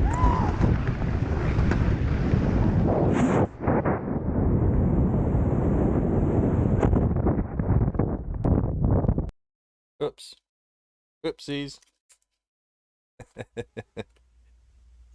I noticed Danny Boy the other day was like, oh, we've got Leo. Cool. Say hi. And he. What psychological damage has the education system done? Well, here's a prime example on the screen right now. What education in the UK has done to some people. His name's Simon Dan. Hit him with a question. That question was, how does a circling sun in Antarctica... Hey, Cat, welcome. ...prove the physically impossible globe Earth? I was curious from a psychological point of view how Dan would respond to such a question. Because we all know the globe Earth is physically impossible. So how would he respond, being the online globe's top boy? How do you think he's going to respond? Well, let's have a look. Is that the real Elio in the chat? I think it is the real level Earth observer in the flat. How does it, in the chat, how does a 24-hour sun Antarctica prove a physically impossible globe Earth? Well, level Earth observer, as you're not a flat earther, as you keep telling me, it's difficult to answer that question to you because most flat earthers who subscribe to the model of the ice wall going around the outside, it is impossible to have a 24-hour sun in that model. But because you are not a flat earther, and you probably... Yeah, but there's lots of flat earthers, Simon Tran, that don't believe in that model. There's lots of us. We don't subscribe to that model. I don't have a problem with the word flat earth, by the way. Difficult I never have done. to sort of explain that to you in a way that you'll accept. What you're saying is, Dan, you can't refute demonstrable reality, which proves the globe Earth's physically impossible. Which is Online no globe top boy. Like me. He is. You're right, in Jill. doing so, you've kind of highlighted the template at play. Hey, Gary, welcome. And the big push in December, what ultimately is going to be laid out there. Because Dan, to prove his physically impossible globe Earth, Dan, well, it's definitely going to needs be another orange. concept to attack and debunk. In this case, it would be a circling sun above a certain It's definitely going to be an orange 4 years for America. map, which has been promoted by certain people. That's how Dan proves and justifies to himself his physically impossible globe Earth. But when he deals with a demonstrable realist, he's left with admitting his globe Earth is physically impossible, and to prove his globe Earth, he requires concepts of another type to refute and debunk. And in doing so, in his mind and the general public's as well, because of the psychology at play, they somehow believe they've changed reality and proved a physically impossible globe Earth. Look what the education system has done to the general public, globe top boys, representatives online included. What's that question? Yes? Scary, isn't it? Seeing the psychology at play, the defense mechanisms at play here, all because someone told us something. People on a daily basis are spewing out all sorts of delusional pantomimes to try and justify it, when all you really need to do is just stand by what is. And in doing so, the pain and suffering comes to a very abrupt ending. Do it. Stand by what is, and all of this ends. No one can answer the question how a circling sun in Antarctica proves a 24-hour, proves a physically impossible globe Earth. They can't. Because everyone can prove the globe Earth is physically impossible. I can't wait for the observation to be done. Me either. I think I know what they're going to see, which makes this realm even more fascinating. And just shows we've all been That's a great one. Yeah, cheers. I like it. Don't get me wrong. There's a huge propaganda piece coming. Yeah, they run a mile, right, cheers. As many suspect. But I think what they're going to see... They never answer it. Of course, they would never answer that question. And a few people won't be prepared for it. You should be. It just adds to the simplistic truth. Top boys, representatives online included. Scary, isn't it? Seeing the psychology at play, the defense mechanisms at play here, all because someone told us something. People on a daily basis are spewing out all sorts of delusional pantomimes to try and justify it, when all you really need to do is just stand by what is. And in doing so, the pain and suffering comes to a... Has anyone seen Vertic about? Vertic for a while. Hope you're okay, Vertic. Very abrupt ending. Do it. Stand by what is, and all of this ends. No one can answer the question how a circling sun in Antarctica proves a 24-hour, proves a globe physically. I'm good, Gary. Thank you, dude. Thanks for asking, man. Yeah, I'm feeling good. Globe Earth. They can. I'm just waiting to get this result back. moment. So, because everyone can tender prove hooks a that bit. globe Earth is physically impossible.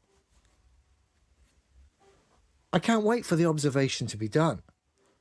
I think I know what they're going to see, which makes this realm even more fascinating and just shows we've all been had. That's what I believe. Don't get me wrong, there's a huge propaganda piece coming in December, missing in action. as many suspect. It's concerning, man. I hope he's okay. But I think what they're going to see is going to blow a few people away, and a few people won't be prepared for it. You should be. It just adds to the simplistic truth. Jules ain't seen him either. And it is an observation. Jules goes to quite a few streams as well. Jules ain't seen him. No one's seen Vertec.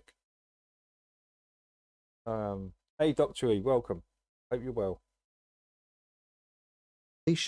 Whatever happens within the sky will never change the physicality of the Earth.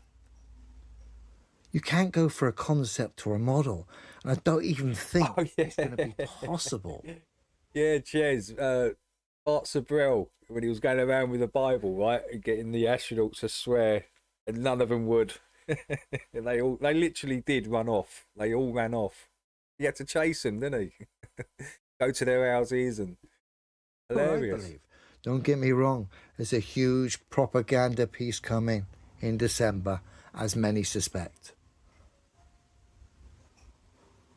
But I think what they're going to see is going to blow a few people away, and a few people won't be prepared for it. You should be. It just adds to the simplistic truth of this realm, and it is an observation. Whatever happens within the sky will never change the physicality of the Earth. Absolutely. You can't go for a concept or a model, and I don't even think it's going to be possible to map the ground and match that with what goes on in the sky. I just don't think it is. The globe Earth people will go, we've got a model that matches the sky. You have, that's right, you've got a model that's built what goes on in the sky. The problem is that model has no physicality to raise it above the level of model and bring it into the realms of reality. None. In fact, all those physical demonstrations out there, as I keep saying, as we can all prove, highlight to us all, that globe is impossible. Everyone's got to come together, despite beliefs. You've got to let go of the biases, and we've got to stand by what is, because this place is far more magical, mystical, whatever you want to call it, mysterious, mechanical, however you want to describe it. And it, whatever does get observed down Antarctica, as I said before, it doesn't change the facts of this place. It doesn't change the facts, physics of water, right? No matter what they see. This means that their model's completely wrong, and they've got to do work their end. Not for the people that didn't really subscribe to the model. What we've been taught, as many of us are finding out, the problem is that model has no physicality. It's going to be possible to map the ground. They're going to see is going to blow a few people away. Yeah. And a few people won't be prepared for it. You should be.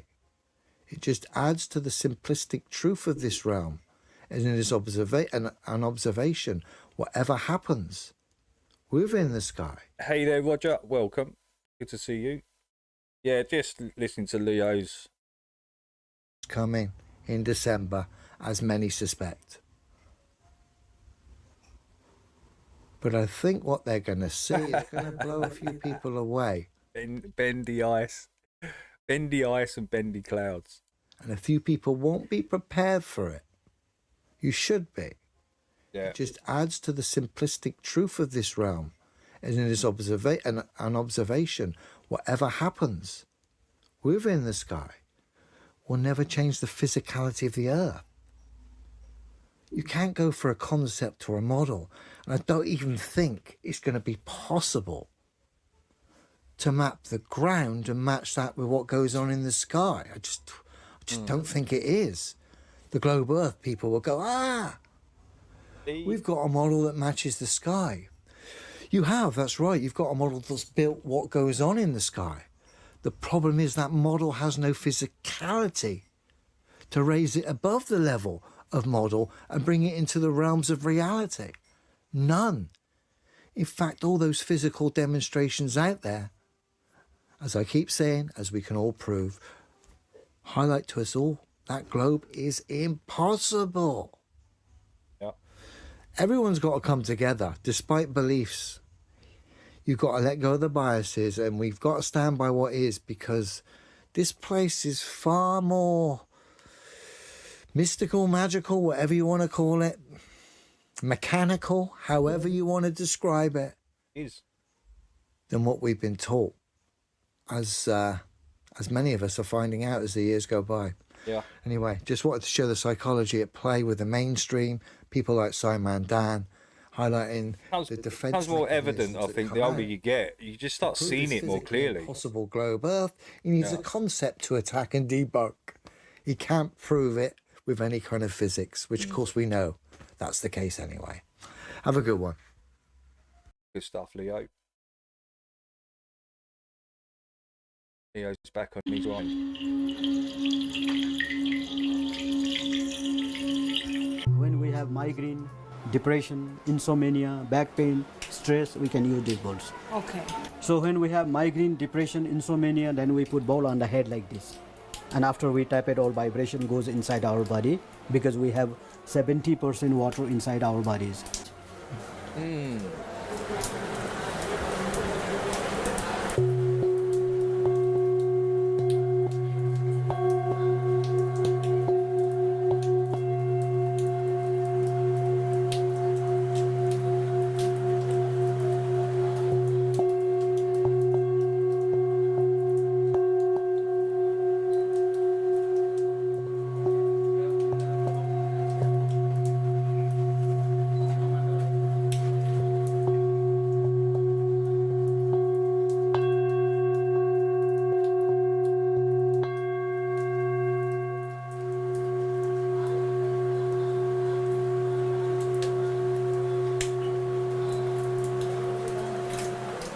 Okay, close eyes.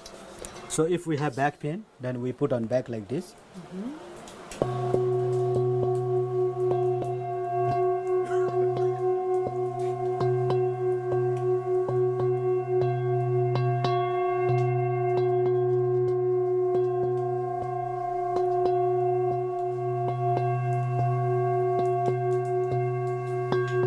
Yeah, that feels quite nice. Okay, now join your knee together.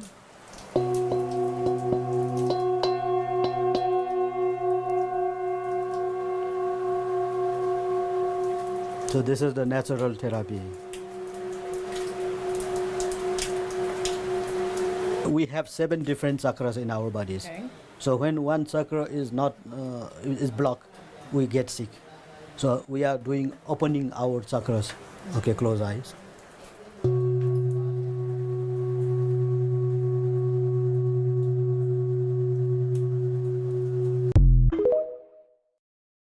Kind of crazy.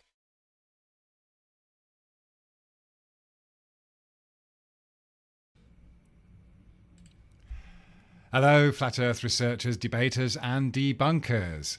Sending up high-altitude balloons with cameras strapped to them is one way people have been trying to determine whether the Earth is flat or a globe for several years now. The thing is, these kinds of observations always fuel debate about camera lenses and visibility. And even if anyone thinks they see a bulge of curvature in front of them, they may unwittingly be creating an embarrassing scenario for themselves. You can already find footage taken from more than 30 kilometres high, such as the video by DogCam, in which the balloon reaches an altitude of 32,500 metres.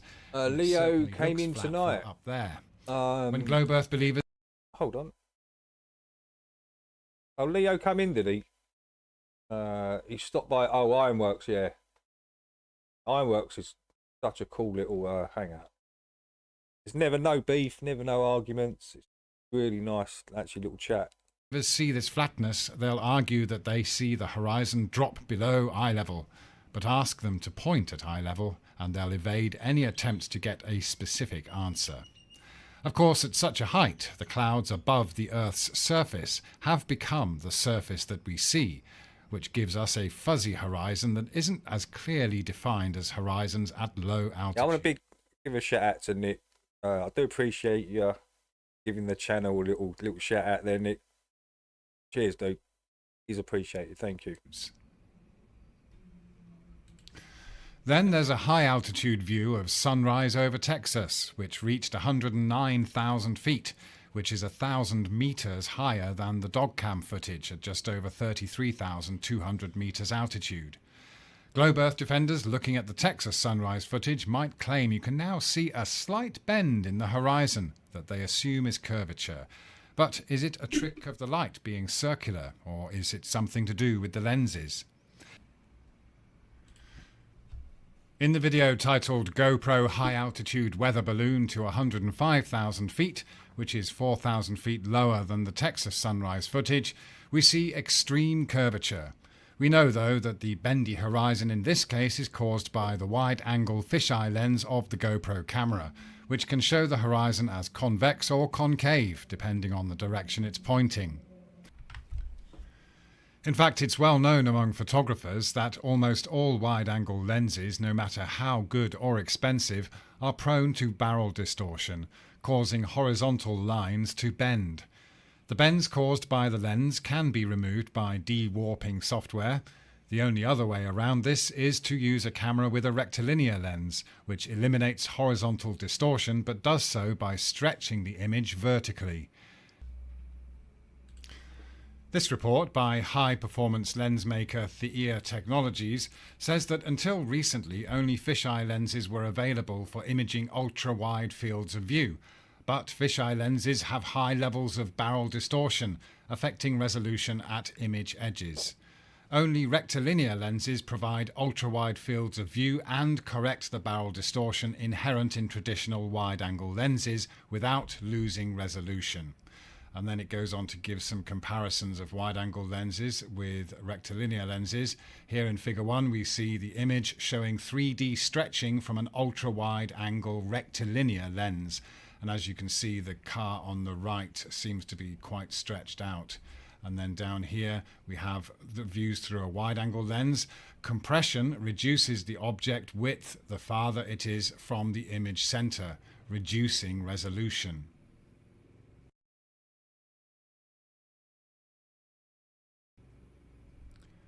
And then we see examples of rectilinear lenses in figure 3, and it says the same views taken with a rectilinear lens show increased resolution towards the edge of the image.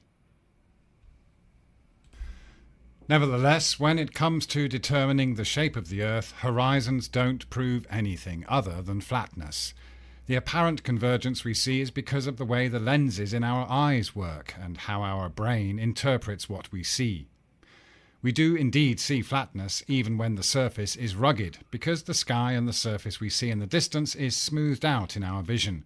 We just don't have the ability to see long distances in high definition. Hoover, I'm doing great. Thank you for asking. Yeah, the evolution of the stream. Yeah, just really doing the same thing as I did before. When we are at a low level, we see an apparent horizon not far in front of us. I hope you're well, though, Hoover. Looking across water or along a flat road, we'll see a I hope you're doing well yourself, Hoover. Thanks for coming in, mate. Line across the surface that may appear below eye level. This is simply a point in the distance where we cannot resolve the details of the surface, because the angle of incidence of our line of sight to the distant surface is too shallow. It's important to remember that most outdoor surfaces are rugged, even if they are flat. The surfaces of bodies of water are constantly moving, with wind, temperature and waves all playing a role in distorting what we see with diffraction, which is described scientifically as light bending around an obstacle or spreading out after it moves through a small space. Or, according to the BBC, the spreading out of waves when they go through a gap or past the edge of a barrier. So if you look across an artificially smooth surface, there is less diffraction and you can see further across a very smooth floor than you can across a rugged outdoor surface, but you will always eventually see convergence at your eye level. It is true, however, that our height above a flat surface determines the distance we see a horizon in front of us. If you gain height above the surface, you will see the distance to the horizon increase. This has nothing to do with any assumptions that the Earth is curved, but it is exactly what we expect to see across a flat, level, albeit rugged surface, across which our view gives us an acute angle of incidence to the land or water in front of us. If we were standing on the surface with an eye level of about 2 meters high, we can see a horizon line on the surface about 3 or 4 miles in front of us, or all around us. Because flat surfaces never extend any higher than our eye level, the hard line of an apparent horizon that we see on the surface at low altitudes is simply a result of the surface getting squashed in our vision, because we have a shallow angle of view across it, compared to the transparent sky, across which we can see a lot further without any interruptions or obstacles. At this height, you might see ships seemingly sitting on the horizon. Hey, good morning, Brendan. The assumption that horizons are I hope because you're of doing the well. surface being curved is immediately destroyed, though, when you gain more height and see the horizon rise. Shit, I've got to with check you my emails. to appear much higher than the ship that was previously You sitting didn't ask on me the to check my horizon. emails. I think you did. With more height above the surface, we simply see the surface appear to expand and allow us to see further because we have increased or expanded the angle of incidence to the distant surface, so it is no longer squashed in our vision. This repeatable observation is scalable, from looking across a tabletop to Good morning, vast Daniel. oceans, proving that we do not see the Earth as a fixed geometric form as the orthographic views of a globe model with tangent lines at angles would have us believe. We always eventually see diffraction occurring in the distance, creating a band of convergence between the surface and the sky, which is our personal horizon. Zoom in on any low-altitude horizon, regardless of the heat or cold, and you will see mirroring on the surface, beyond the apparent horizon. You'll also see that things on or above the horizon are distorted and cut off at the bottom, just as the bottoms of ships seem to disappear, and just as the sun gets cut off at sunset. These phenomena are always visible and easily explained with the science of light and optics, without any assumptions about the size or shape of the Earth whatsoever. Nothing is going down a curve, it is simply getting distorted by diffraction, making it impossible for us to see any further.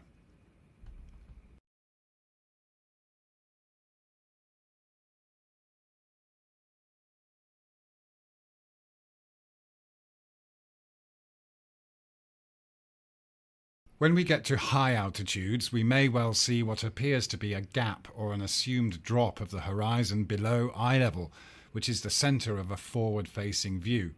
But this is merely a consequence of the increasingly dense air and clouds limiting the distance we can see with any clarity. Average visibility range in rural areas, regardless of any assumptions about the shape of the Earth, can be anywhere between 15 and 140 miles. So as we gain height, we do not see the surface clearly anymore, and so we do not see a clearly defined horizon line on the surface, especially when we are already above the clouds, which now become our visual floor, going off into the distance to merge with the sky and any other clouds above us. So, let's say we did get our hands on a pricey rectilinear lens to send up into the strato layer. Would we really expect to see anything that proves the Earth is a globe? Well, you have to think about what you would expect to see in a 360-degree view if the Earth was curved in front of you. If we look at a 360-degree sea view, we can see that the horizon is completely level all around. This again is exactly what we expect to see, a horizon at eye level when looking straight ahead. We already know that more height allows us to see further, but the apparent convergence of the sea and the sky will always be at our eye level, whether it is clearly defined or not. Isn't it? With this in mind, let's say we send up a balloon with a camera that has a rectilinear lens and a bulge is seen in front of us and assumed to be curvature. So we see a horizon go from flat to curved like this. Thing is, this bulge creates a massive problem for globe Earth model pushers with this assumption that they are seeing Earth curve, which we can illustrate by lining up the shots taken in different directions for a 360-degree view. Let's go for a setup in which the camera or cameras face 4 directions: north, east, south and west, each with a 90-degree or more field of view to give us a montage of the surrounding view. With a continually flat horizon, we get a perfectly acceptable series of photos looking something like this, where the cardinal directions of south, west, north and east all line up nicely with an unwaveringly level horizon. Yep. Again, this is exactly what we'd expect It's going to to look see ridiculous in the real world with our own eyes. But Nick's going to show the other one. It's going to look like that. It's going to look really silly. Regardless of what we're trying to prove, if we see a bulge in front of us in one shot, the same would surely be true for each perpendicular or 90-degree view, which would end up giving us a series of photos looking like this. It's hilarious. In fact, if we were seeing a bulge of physical curvature in Literally bendy water, look. Of us in each view, that would mean the views in other directions would have to follow the curves seen at the edges to make a cohesive series of photos, which, as you can see here, make no sense whatsoever. We never see a high, bulging horizon on one side, accompanied by a low, sloping horizon on the opposite side. This is a simple thing you can prove for yourself on a plane journey by looking out of the windows either side of you. At 40 to 50,000 feet, you still always see a horizon at your eye level in all directions. So ultimately, sending balloons up or making any observations of horizons through telescopes and theodolites to assume you're seeing evidence of curvature is futile. You just become another victim of the mathematical trick to convince you live on a globe by converting the geometry used to describe perspective into an imaginary curve. The only surefire way to know whether we stand on or fly above a level or globular Earth is to make tangible physical measurements of the surface itself that are not open to interpretation based on one's preconceived beliefs. The dimensions of the globe model are fixed. We all know the formula of 8 inches per mile squared, based on the radius of the alleged spherical Earth, which should give us an easily measurable drop from horizontal of up to 70 feet across just 10 miles, or a drop of almost 8 meters over a horizontal distance of 10 kilometers. To date, though, no such measurement has ever been made. No one has ever measured curvature or even attempted to define a viable scientific method or experiment to make tangible measurements of Earth curvature, even though it could be done across a relatively short distance at a relatively low cost compared to the expensive expeditions to the ends of the Earth or the edge of space. If you are interested in the truth and believe yourself to be an advocate of scientific exploration, you won't be bamboozled by optics and perspective. You also won't fall for the mathematical trick of converting distances into degrees to Imagineer flight plans that follow imaginary curves and great circles around a conceptual globe. The physical flight data of straight and level flight always proves the globe model wrong against these claims of flying around a globe while twisting the definition of level to something that can only ever be illustrated and assumed, not measured in reality. Instead, a genuine truth seeker is only satisfied with a repeatable measure of the Earth's surface, which demonstrates a tangible difference between level and curved. Until then, the Earth is as it always has been, a level plane for as far as the eye can see. Thank you very much. Awesome. Yeah, that's Phuket word. Over to Nick's, and I think Nick's been live a couple of times actually. I've caught a couple of Nick's lives.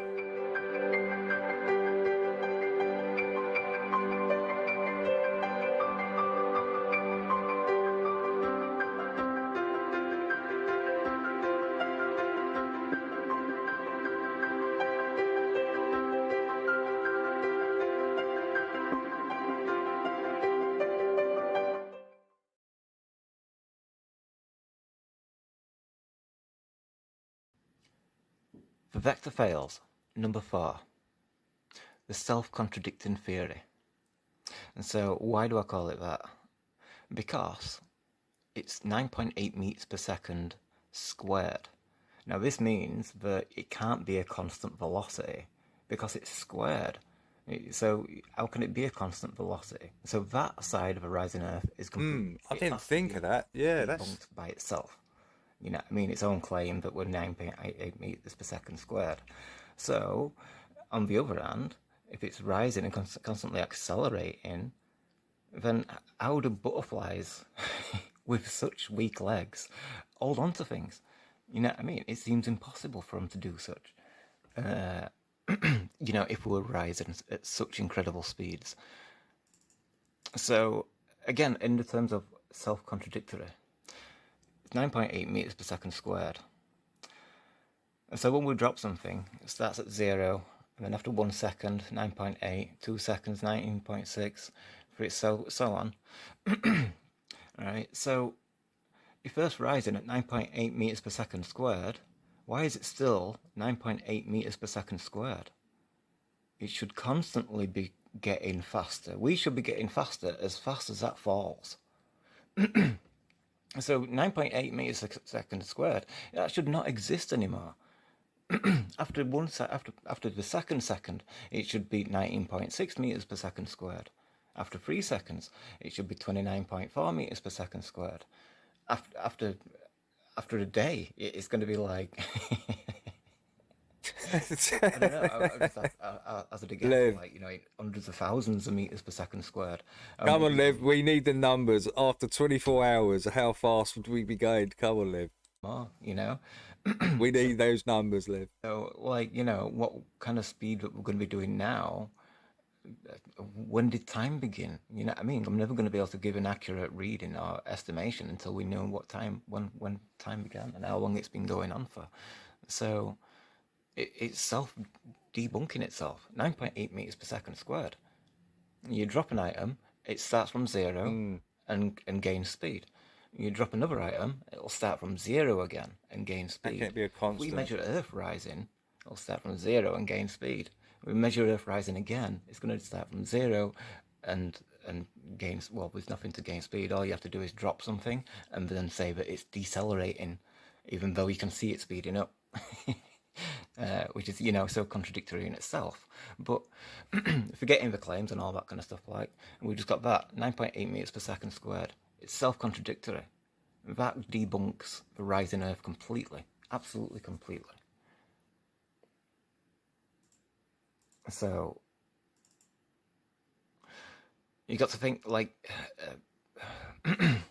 it's the rising Earth which gives you weight. So if I weigh 10 stone and we're going... Hey, Lev, we need those numbers for 24 hours. We need to know how fast it's going after 24 hours. We need those numbers, Lev. Can't just tease us with that. We need to know after 24 hours. Oh, good one, After the second, it should be 19.6 meters per second squared. After 3 seconds, it should be 29.4 meters per second squared. After a day, it's going to be like... I don't know, I just have to hazard a guess. Yeah, like, I see something about that squirrel, right? And, what was it, a raccoon. These people were looking after this squirrel, and I don't know, they put it on TikTok or something. I don't know the full story, but the police went round there, took these animals and literally killed them. Went back and one officer said, "Oh, the squirrel bit me." Well, obviously, doesn't know you. I couldn't believe it. I was just like, wow, that's crazy. They raid someone's house, take their animals and kill them. That's just insanity, right? Meters per second squared, or maybe even more, you know? So, like, you know, what kind of speed that we're going to be doing now, when did time begin? You know what I mean? I'm never going to be able to give an accurate reading or estimation until we know what time, when time began and how long it's been going on for. So, it's self-debunking itself. 9.8 meters per second squared. You drop Yeah, an they're item, going to bite. it's They're that obviously going to bite. He should have been wearing protective gloves or something, shouldn't he? He's handling like an animal. Absolutely ridiculous. For them just to go in and raid them and take their animals and then just kill them, that's just... and gain Ow. speed. You drop another item, it'll start from 0 again and gain speed. If we measure Earth rising, it'll start from 0 and gain speed. If we measure Earth rising again, it's going to start from 0 and gain, well, with nothing to gain speed. All you have to do is drop something and then say that it's decelerating. Squirrel Sniper did it. Speeding up. Which is, you know, so contradictory in itself. But forgetting the claims and all that kind of stuff, like, we just got that 9.8 meters per second squared. It's self-contradictory. That debunks the rise in Earth completely, absolutely completely. So you got to think, like, it's the rise in Earth which gives you weight. So if I weigh 10 stone and we're going at 9.8 meters per second squared and we're constantly increasing, then the Earth's kind of adjusting to keep my weight to maintain it to be 10 stone. And it's got to be able to do that to everything, like butterflies and, you know, but because they're light.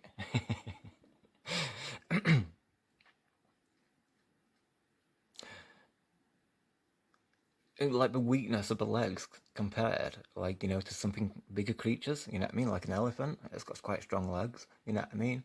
Compared to a butterfly and stuff like that. Butterflies have such weak legs at 9.8 meters per second squared. If we're going 1,000,000 miles an hour now, and 1,000,000 miles an hour squared, then how's a butterfly going to survive the next second? You know what I mean? When it becomes 2-3 million miles an hour, 6 million miles an hour, etc. And so I'm still on the fence, the stance of being stationary, completely stationary. I think the Earth needs it to create these utopian hotspots for, like, life to form and such. So thank you for watching. I'll catch you all later. Cheers.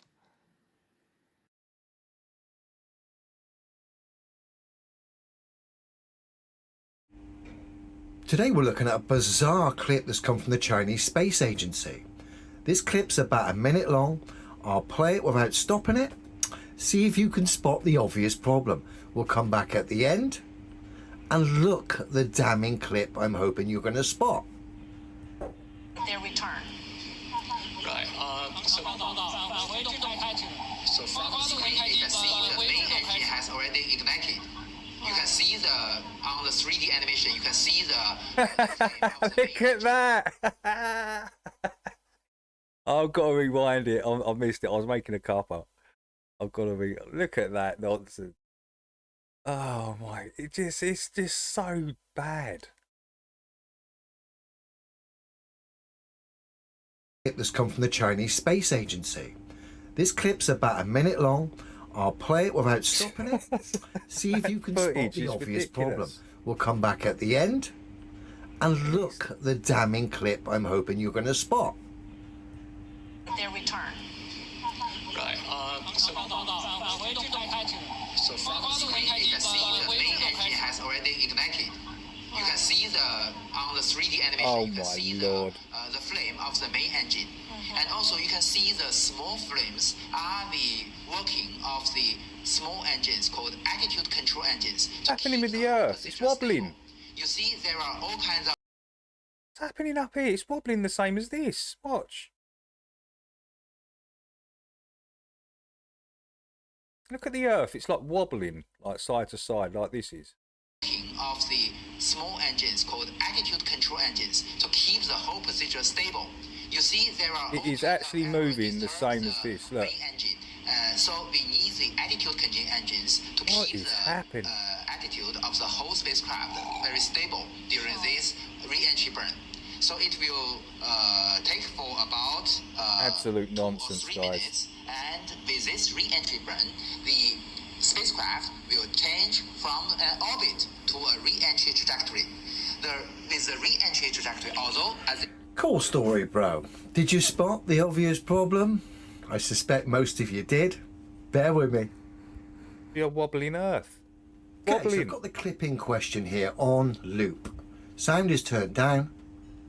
And when we look at this clip, it would seem like the solar panel here on our left-hand side is wobbling in perfect sync with the globe Earth, which is on the right-hand side. Oh my lord. You couldn't make this up. It's literally wobbling in unison. Perfect synchronization. What's going on? Sound is turned down. And when we look at this clip, it would seem like the solar panel here on our left-hand side. Look here, look at the edge. Wobbling in How much the edge is sync with the globe Earth, which is on the right-hand side. How is that even possible? It's not, is it? No. We know the globe Earth's ridiculous anyway. But then when we look at the space footage which cited from the official agency... How can these globe clowns accept stuff like this? They're just idiots, aren't they? They're absolutely idiots. They've got to be. If they accept stuff like this, blatantly obvious it's fake. Globe Earth's ridiculous anyway. Wobbling, literally a wobbling Earth. Then when we look at the space footage which cited from the official agencies, they still can't get it right. All these years later. Awful. You would have thought the fact the globe is physically impossible might have been a bit of a motivator for these people to up their game. But no, we're just getting the same old tosh. In this instance, we've got a globe Earth that seems to be attached to a solar panel and both are wobbling. Ridiculous. Daft Chinese theatre. Will any of the naive and gullible buy into this, Tosh? Oh, gosh. You know, I wonder what Fight the Flat Earth would say if he see this. Simon Dan. I wonder what they would say about this. Who knows? Have a good one, everyone. Good stuff, Leo. That's a good capture, that one. That was just ridiculous, wasn't it? Hey, Dirt Wizard.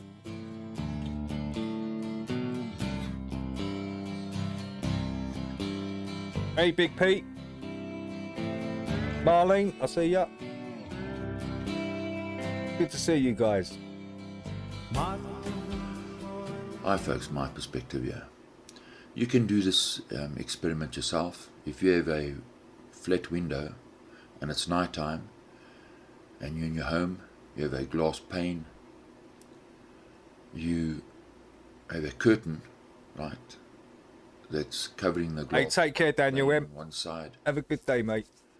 You put a lamp behind the curtain and you will still see the lamp on the other side. You will see it where its position is on the other side, reflected on the other side at the exact same distance. So the light can't be going through the curtain, right? It's being reflected onto the glass, but you perceive it in its right position. Even if you change your position right backwards and forwards, the reflection stays in the same place. Now if I turn this whole system on its side, the principles stay the same. Right? That's how we see reflections. For example, this man will see the reflection of the light always pointing towards him. Right? And that's how we are seeing the moon and the moon's reflection. If you move your position right, the reflection always points towards you. No matter where you place yourself, or where you take this photograph, the light always points, the light on the ocean or on the water always points towards you. So the principle is the same, right? Now, if we look at the experiment that you've done at home and you apply it to what you're seeing in the real world. Hey, Nana, I think I've said hello. Happening. Hello, anyway. It tells you that the ocean is flat. If I swap the light for the moon, right, If I push the moon 400,000 kilometers back and you're standing on a curved body of water, the whole system falls apart. It doesn't work. So where would the light reflection be? It will be on the other side of the ball. You couldn't see it in front of you the way we see, right? Everything would be different. So those photographs would be impossible if you were standing on a curved body of water and the moon was 400,000 kilometers back in space. And this is the artist William Turner. If you look at this painting, right? Yeah, look how Turner's he's paintings painted were the clouds crazy. in front and behind the moon. Turner's sea paintings. On some and nights yeah, you go out, you'll like see rough this with your own seas. eyes. And look Go how and check out some the of Turner's lights paintings. reflected at the back of the ships in the distance, and in the front, the boat in the front. Means the moon is a local light. The moon is a light, like a lamp. It's not a chunk of rock. It's a light, and it's a local light because it only lights up the clouds in that local area where the clouds are. And the body of water, for you to see the light this way, the ocean's flat. As far as your eye can see, there is no curve in that ocean. And William Turner understood this. So if I said to you, right, that the sunlight is bouncing off the moon and bouncing off Yes, these buildings, yes, I said hello, Nana. the buildings I did illuminated. say hello, okay. And yet everything around it is pitch black and dark. You'd I say, couldn't "Nonsense." remember, I couldn't remember. The I've just had a buildings bifter, so The buildings excuse have a me. light source. There must be lights or something by those buildings. That's why we're seeing it the way we do. Well, the same with the moon. The moon's a light. It's not a chunk of rock. It's 400,000 kilometers in space. It's impossible. And we never look at that. The reflection on the ocean tells us that the ocean is flat. And the moon is a local light.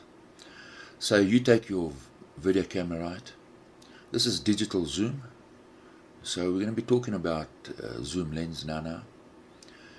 So you see the texture of the moon quite clearly, right? But how can you zoom in on the moon if it's 400,000 kilometers away? Right? It's not possible. If you walked into a camera shop and said, I'm looking for a lens that can shoot 200,000 kilometers, they will laugh at you. Then you say, but I can already film the moon, and the moon is 400,000 kilometers, double that distance away. So why are you laughing at me? I'll say, oh no, it doesn't work that way. Well, actually it does work that way. A telescope has a limited range. Your lens of your camera has a limited zoom focal length. You cannot see and zoom in onto things if they were 400,000 kilometers away. Think about you zooming in onto buildings 400,000 kilometers away. If you look at the craters on the moon, right, they'll say they're impact craters, but they're all the same depth. Right? If they were impact craters, the bigger ones would be deeper. There is no depth on the craters in the moon. Right. Now that crater at the bottom is called Tycho, named after the Danish astronomer Tycho Brahe. It's 86 kilometers. It's the size of New York City. Right? New York City would fit into that crater. So if you zoom onto the moon, you're going to tell me that you're going to zoom 400,000 kilometers onto New York City? It's not possible. The proportions of that crater and of the moon don't add up. The moon is supposed to be a quarter the size of the Earth. So it's not just one thing, it's lots of little things that when we put these together tell us that we've been lied to. It's as simple as that. There's the real world. So they want us to believe that you can film a bird, a helicopter, some clouds, and then your zoom lens is going to zoom into deep space, right onto the moon with your zoom lens. Now, the fact that you see the moon in the day means that the blue is behind the moon. There's a dome, there's a firmament. It's a solid body of water. That's why we see the moon white, the same as the clouds. There's something behind the moon, and that's why you can see it. So, if you look at focal length in the camera, right, and you zoom, it works the same as a telescope. If you zoom in onto things into the distance, putting a zoom lens onto your camera increases your focal length. So the horizon stays in the same place and increases the focal length. That means you can zoom in and bring things closer. Now the moon travels with the clouds. If the moon was 400,000 kilometers away, and you zooming onto the ship, and you zooming backwards and forwards, it wouldn't affect the moon, because the moon is so far away that you wouldn't be able to bring it into focal length.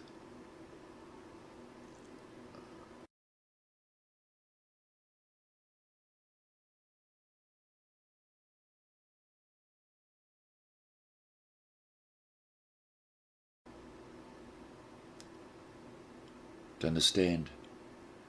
So when you zoom in, things become unsteady. So imagine if when you zoom in onto the moon, if the moon was 400,000 kilometers, every little movement you make, the moon will be juddering all over the show. I ever watched the bit of the firmament, can't remember who The dropped fact that you zoom in onto the moon, I'm not too sure I did, Dan. It becomes unstable. If it was 400,000 kilometers away, it would be so unstable it would be a joke. So this image, right, so but NASA's shown us images like this. Well, there's problems, right? The size of the Earth is a problem, right? This is a huge problem. For them to take this photograph, they would have had to have landed on the side of the moon. Because why? The same side of the moon faces the Earth. So for you to see the horizon of the moon and the limb on the moon, you'd be standing on the side of the moon. You see, it's not. Look at the horizon, man. It's cut off. It's trying. See, that's the studio line, right? They're in. You got to think of it. They're in a big, like probably big, massive warehouse, or lit outside somehow. But this is the actual line there. The back is just added in. You'd be standing on the side of the moon. See it, the line. There's a line that goes right. You see, this not. Look at the horizon, man. It's cut off. It's truncated. This is fake. These pictures are not real. You just have to look and you can see they're not real. Direction. Shadow here, that way. Another shadow going straight on. The shadows don't like those two. That would imply multiple light sources. How can the Earth be there? Right? And as if you're on the moon, right? The same side faces the Earth, right? For you to take the horizon and the limb and the Earth on the horizon, you'd have to be on the back side of the moon. On the side of the moon. Because the same side always faces the Earth. Right? So, lots of little things. For example, the moon phases are constant, right? They move from right to left. Every 30 days, one moon phase. Constant. Right? So think about light and shadow. Think about light and shadow. It's simple. So they tell us, they teach us at school, right, that that's because the moon is orbiting the Earth, and that's why we're seeing the light. Well, if you are on the equator, right, the light can't move from left to right, it will have to move from top to bottom. And then every 6 months, the phases will have to swap over. Hey, cheers, Brent. I appreciate you coming in, bro. Thank you, man. Side now. I'm waiting on those results, Brent. So the moon phases will have to swap over. So the moon phases can't be Sorry, constant. Now let's put the Earth in motion. mate. Right, the Earth's supposed to be traveling at 110,000 kilometers around in its orbit around the sun. Yeah. It means the moon's loop. It should be 4 times bigger from you on the moon observing the Earth. Should be 4 times bigger, shouldn't it? It's the same distance. It wouldn't do a circle around the Earth, but do a loop. It would have to travel faster in the direction of the Earth and slower behind. Why? Because the distance stays the same between the moon and the Earth. So therefore the phases cannot be... It is dirt. Yeah, it is dirt. They messed up massively in that shot. So they show you a model, right, of how light and shadow... these people... And then they show you an image of them giving themselves high fives. This is fake. This is a false prophet. Doing signs and wonders so as to mislead. They're doing miracles. It's not possible. The people are misleading everybody. Just open your eyes, look at light, look at shadow. Hey Scotty, what's up? And you'll see a different world. Logical, this is my perspective, Rory Cooper. Do you want me to put the link in there for you?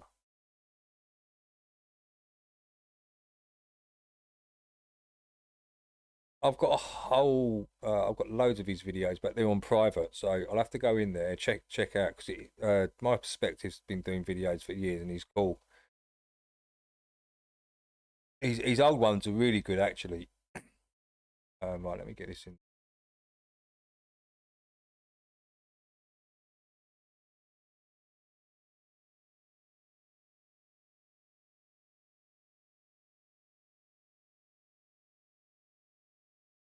These people are deceiving people. It's a false prophet.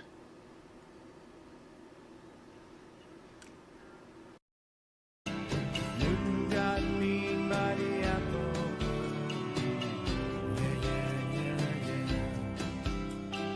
Yeah. Egypt was troubled by the horrible asp. Yeah. Hey Scotty, how you doing? I hope you're well, man.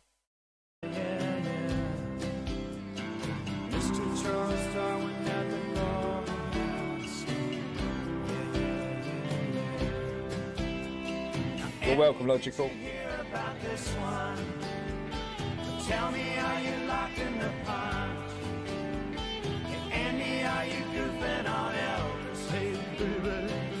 Smartphones, dumb people. That's a great title. That's a great title.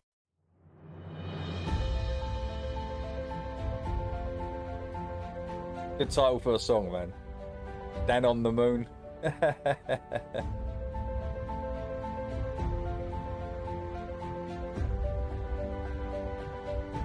Who's this? Oh, this is Dave.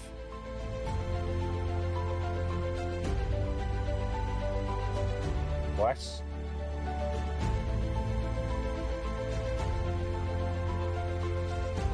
Here's a guy. Here's his horizontal eye zone. I drew a red line here, right?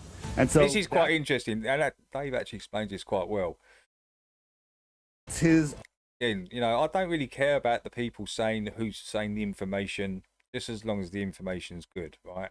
Horizon, right? So now we have a top-down look. I know a lot of people don't like Dave, but you know, Dave's actually grown on me over the last couple of years. I think he's quite funny, dude.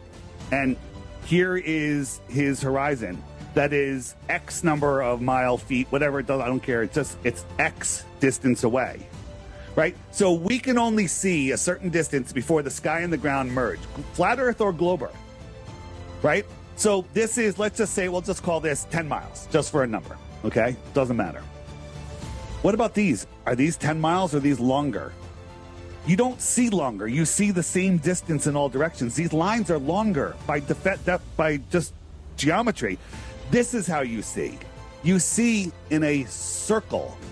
So when you take a picture of the ocean, you're seeing a curved horizon, but it's a flat curve. This is the same distance as this, as this, as this. So it's a curve. Put your head in the middle of a hula hoop. You see the edge of that hula hoop. It's flat, but it's curved. your programming says globe.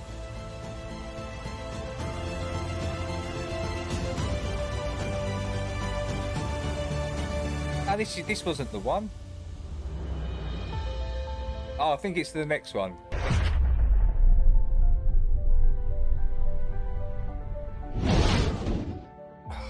Let's get his app on my channel. Dave. Not about the app, bro. About the information. It's always about the information. Right? What do flat earthers say about the horizon? The horizon always rises to eye level. Right. That's false. It always appears to rise to eye level. But some people say, well, Dave upped his game after the Professor Dave interview that he did. Definitely upped his game after. well, the horizon's always below your head if you're looking out over perfectly smooth water. But I disagree. I say the horizon is always thousands of feet above your eye level. Always. Well, that's an interesting thought. Let me show you. Yeah. So, and there's two different horizons. There's the terrestrial horizon. Hey, Laura, welcome in. Hope you're doing okay this morning. The celestial horizon. First question here. This is just, you see, we got a guy standing on a pier. We got the water. We got the boat. We got the sun. Right. So your life experiences tells you that the pier is higher than the water. Right. Yes. All right, because otherwise the water would be on the pier. Now this is put together. I built this, but I built this to trick you. The person is standing on the pier. The boat is on the water. The sun is above the boat. The sun's above the clouds. These are things that life experiences tells you. Where's the skyscraper? Can you see the skyscraper? There's a 50-story building prominently shown in this image. Oh. So we're actually in New York City looking up at the sun, and it's 12 o'clock noon, right? But so unless you can touch it and measure it and know what you're looking at, you don't know what you're looking at. You're interpreting what you're looking at. So if the sun is there at noon and at 1 o'clock it's there, the question I have to you, is the sun below the horizon or beyond the building? Just beyond the building. Just beyond the building. Very good. So here's our perspective grid, and here's our guy. This is his eye level, and we put a mountain in front of him. Let's say the top of the mountain is 3,000 feet above him. Flat or globe, doesn't matter. The mountain is 3,000 feet above him. The sun moves away below the horizon or beyond the mountain. Simple. Beyond the mountain. Beyond the mountain, just like it went beyond the building. So if we move him backwards, like 25 miles, the top of that mountain will look like it's at his eye level. Globe or flat, that mountain is still 3,000 feet. If it's a globe, 2,980 feet, whatever the curvature is at that distance, right? Right? So it's still above his eye level. So when the sun goes away, does it go below the horizon or beyond the mountain? Just beyond the mountain. So that's your terrestrial horizon that looks like it's at your eye level. It's 3,000 feet above your eye level. But now if we add clouds in there, what are the clouds doing? Are they going down or are they just going to the vanishing horizontal eye zone? And the sun goes beyond it again. So the sun is a terrestrial object. The sky, the clouds and the air, if there was no clouds, the air becomes opaque over distance. Just like if you and I were standing looking at each other, I had a perfect piece of glass, you couldn't even see the glass. But if I had 10 pieces of glass, it'd be a little harder to see through. If I had 100 pieces of glass, we couldn't see each other, right? And at a point, light won't even go through that. And that's what the atmosphere does. So now this line here, it's not 3,000 feet above your eyes. It's plus the height of the clouds. That might be another 10,000 feet above your eye level. So did the sun go below anything or did it go beyond something that's 10,000 feet over your eyes? Yeah, beyond something that's 10,000 feet over your, right. 10,000 feet over you. So no matter how many times you show this to a dishonest glober, right? They'll say the sun could never do that. And here the camera's obviously below the table. And flat earthers should say, no, it's even with the table. And then they'd zoom in. When you zoom in, you're opening up the iris. And you could argue that as the iris gets bigger, it can see over the table when you zoom in. right? And bring the coin back in, right? And that's okay. I accept that argument. But if you're below the table, it'll disappear just like this. And this line here is your horizon. I say that's 10,000 feet above your eye level, not at eye level. But the horizon always appears to be at eye level.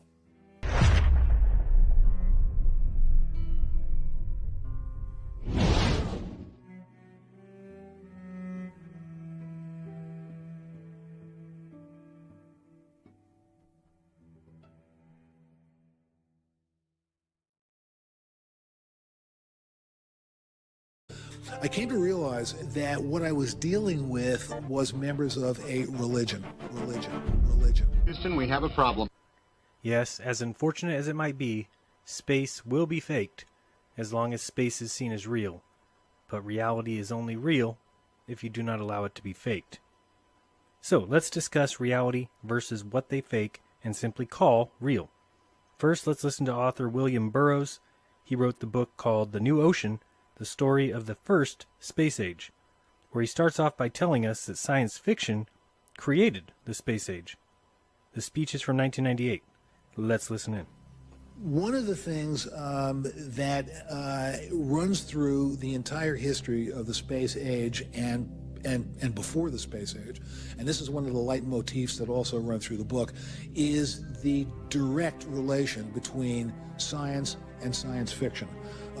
You're not at this too long when you don't come to understand that it's the science fiction people, the SF people, as one of my friends calls them, who laid the blueprint for the people who actually built the rockets and planned out the programs. And I did a fair amount of thinking about that throughout the entire process. Konstantin Tsiolkovsky, who was the great Russian rocketeer and the father of rocketry, and who we never heard about during the Cold War for reasons that will not mystify you. Tsiolkovsky and Hermann Oberth, the German, the father of rocketry there, and our own Robert Goddard, all read Jules Verne.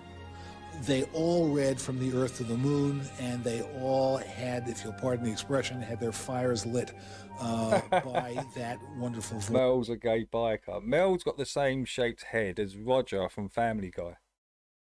The alien. Exactly the same shape. They all read H.G. Wells, The War of the Worlds, and so on.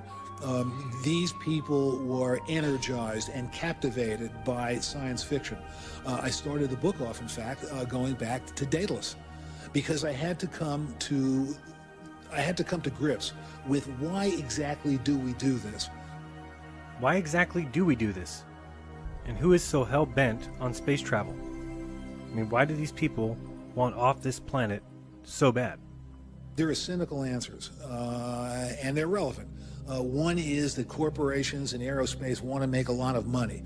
Another is a lot of generals on both sides wanted to get the high ground for a supposed advantage, whatever that meant, and we're still not sure we know. But beneath that, there were the dreamers, there were the sci-fi people, there were the people who wanted to go for what reason? This is what I had to try to come to grips with, and when I went back to Daedalus, when I went back to Greek mythology, it occurred to me that one of the reasons is transcendence.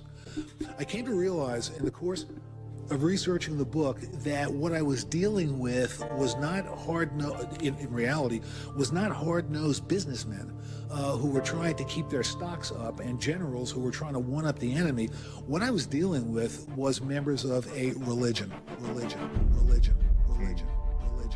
That's exactly what this undertaking is. Religion. What else to call people, I'm talking about serious engineers who design colonies on Mars and interstellar missions that they know they will never live to see. Religion. What else to call them but members of a religion as people in the Middle Ages started to build cathedrals they knew they would never see finished. Religion. And what is the trait that has propelled this all of these years? I remember being at the annual meeting of the American Association for the Advancement of Science, which I go to every year, but several years ago, the magazine Omni was giving out buckets full of free buttons. And the button they were giving out that year said, "The meek shall inherit the earth." The rest of us are going to the stars. And I believe that there are people around everywhere who truly believe that, and they are the ones who fuel, if you'll pardon the expression, who fuel this entire undertaking. In terms of it being a PR ploy by NASA, the answer is yes, and the answer is NASA is unexcelled at doing PR. I don't mean that, however, in a pejorative way. As I explained in Florida, Janet Reno does PR, Ken Starr does PR, the Clinton White House does PR, the Marlboro Man does PR, and Slobodan Milosevic does PR. Why shouldn't the space agency? They've got something to sell, and they're trying to sell it. And so is the Planetary Society, Bruce Murray's and the late Carl Sagan Society in Pasadena. These folks are a force. They're out there, and the first thing you do is say, well, it's pipe dreams. On the other hand, as Sandy Kramer, who lives right here in Maryland, who was involved in a lot of the space program for Lockheed, likes to say, the money is spent on Earth. It isn't spent in outer space. And the people who are in these organizations, like the Mars people, like the Planetary Society, are the cutting edge of everybody who comes after them. You can't do any of this stuff unless you dream about it. And they're doing the dreaming. Science fiction that became scientific fact, science dreamers that became the space travelers. Look no further than the Jules Verne book From the Earth to the Moon, written in 1865, 100 years before NASA would convince the world that they did the same. It came so close to actual events, you'd swear either Jules Verne could see the future, or NASA built the mission around the book. You can decide that for yourself, which one seems more likely. Verne predicted the moon landing would be by the Americans. Verne sent 3 humans on a flight around the moon in December, and in 1968, NASA did the same, in December. Verne sent them on a Columbiad, which took off from Tampa, Florida, about 120 miles from where NASA would eventually launch from. Verne wrote of a competition between Florida and Texas to be the launch facility, which happened in real life, and Verne's astronauts were picked up by a U.S. Navy vessel that witnessed the splashdown in the Pacific Ocean. And of course we know the Apollo astronauts were picked up in the Pacific Ocean by the U.S. aircraft carrier Yorktown. The uncanny similarities don't end there, but what is obvious is science fiction became science fact. In 1945, Arthur C. Clarke published his geostationary satellite in Wireless World magazine as a letter to the editor, and it wasn't even considered seriously. However, in less than 15 years, NASA was making science fiction science fact. It was the era of the satellite. Easily one of the most debated topics in this search for truth about where we live is the idea. Hey, welcome, Hidden. A thought Good experiment to see you, by mate. Newton and a letter to the editor by Clarke, and now over 6 billion people believe in something we don't really even have a need for. So let's go to a 1970 NASA film called Space Down to Earth to learn all about these orbiting works of genius and funny sounds.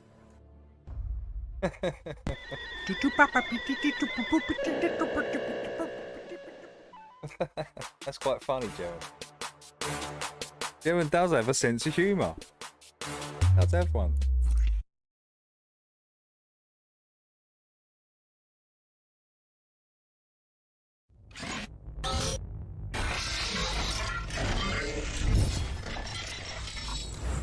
Another Jared. What's going on here? Oh, what is water? Let's check out water and what you know about it. Like, first off, where in the Bible does God create water? Well, he doesn't. There's no creation moment. Is there anything written in the Bible about God creating water? I think Roger, you're in the chat, right? God creating water. Okay? God separated the waters from the waters, but the assumption may be that water was always here. Okay? That's just one thing. I'm not saying anything definitive, and I'm not looking for people to come back and say, oh no, but the Hebrew, I don't care. I'm just saying, in general, let's think about what water does. And what, isn't it weird that when you were a kid, maybe still today, you know how you flip a coin or you throw a coin separated into the a... waters, yeah. There isn't no like text of him creating water. You assume then that water was already here? No. Created life, right? Creation. Water's part of the creation. A fountain to make a wish? Kind of weird. Who came up with that, right? So why would you wish on water? Why would you throw a coin in a fountain, wish on water? Just something to think about. We know that God is in us and all around us. Isn't water in us and all around us? The answer, of course, is yes. Okay? You've heard as above, so below. Right? Well, we know that there's waters above. We know that there's primary waters below. How about that? As above, so below. We know that God separated the water from the waters. And people have kind of always wondered, what does that mean? Is there water up above it? Well, yeah, there's water everywhere. And look, what do we have? He separated the waters from the waters. So we know that God is above us and below us. Okay? How about Jesus walked on water? Strange. Okay? So water's got some, definitely it's all over, it's spiritual, it's appears in the Bible more than prayer, more than a bunch of other words. Stop throwing coins, Dorian says. It's kind of dying to give us life. Falls to the ground, it gets seeped into the ground, and then what happens? It's resurrected. Tsunami. It's resurrected as part of the water cycle, and it ascends to heaven to where it will save us again in the future. Okay? We've got it's life-giving. You cannot be alive without water. Not you, not me, not any animal, not any. I'm sure Lev did a similar video thinking about it. Seeing what he said in there, and yeah, I'm sure you did, Lev. Plant. So nothing on Earth exists without what? Water. Okay? Could life be a test to see exactly if we can learn to flow like water, right? Water gives life to others. Water refreshes their thirst. Water refreshes their spirit. It quenches their thirst. Are we supposed to move freely and act like water? Just a thought. Again, it may be blasphemous to you. Unfortunately, blasphemy only is a crime for people who are in the same religion as you, not me. Where in the Bible? Oh, sorry, I talked about that. The atmosphere being water, yes. Okay, now I want to talk a little bit about primary water, which is, I think, Dave Weiss does a good job talking about Gaddafi and what happened over there. But really, here's the insane thing about primary waters. Science ignores the fact that, and I guess it's because of big business. I mean, I'm learning now that science is, involved in this whole process because they need funding, and so I could see that happening. But think of all the money that's made from the existing paradigm of water being scarce. Correct? Tons of water, tons of money being made. Even though water exists below everybody's feet and not very deep, a couple hundred feet, we're not talking miles down, we're talking a couple hundred feet. But there's this scarcity of water problem that causes water treatment, transportation, distribution, bottling, collecting, cleaning, recycling, sewer. So there's a whole infrastructure that goes into the idea of scarce water. You need to take your shit, we need to rush it to the treatment plant, put a bunch of chemicals in it, and then we give it back to families as drinking water. If you think I'm kidding about that, that's the truth. Hate to tell you, your shit and piss and shower water, what do you think? It goes out to the ocean? No. It goes back to the treatment plant where they put chemicals in it to get rid of it, strain it a couple times, treat it, and then send it right back to your house. Okay? Now, that's why I distill my water, because it is truly the best water that you can have, because all distilling is a boiling, basically boils your tap water, and only the good actual water goes up as steam and comes through the piping out as steam, where the rest of the water dissipates into what looks like cocaine. It's like white bath salts, which is probably fluoride. We're going to get into that. Yeah, I've seen that before, actually. I've seen that before. So science hides the fact that we actually have water being created. Hey, Amanda. Hope you're well. The reason they can't do that is because they have this whole story, right? I heard the bad news, Amanda. I hope you're all right, though. You get the other one? The other kitten? Cat? That the Earth was like getting hit by rocks and gas, but they say the water came from the aliens or something, right? Water came from the outside of a meteor or something, which is just stupid. But that's what they want you to believe. Speaking of that, it's so crazy that there's so many synchronicities. Today, Dave Weiss sent me the video of... No, it was the app video. The app video was insane. It's like, what timing? As I'm learning about... Oh, by the cool. way, That's let's great do something news. else. So Great within the last couple of days, I've pretty much have proven to me, I don't care what you think or whether it's proven to you, to me, remote viewing is true. Okay? There is something to it.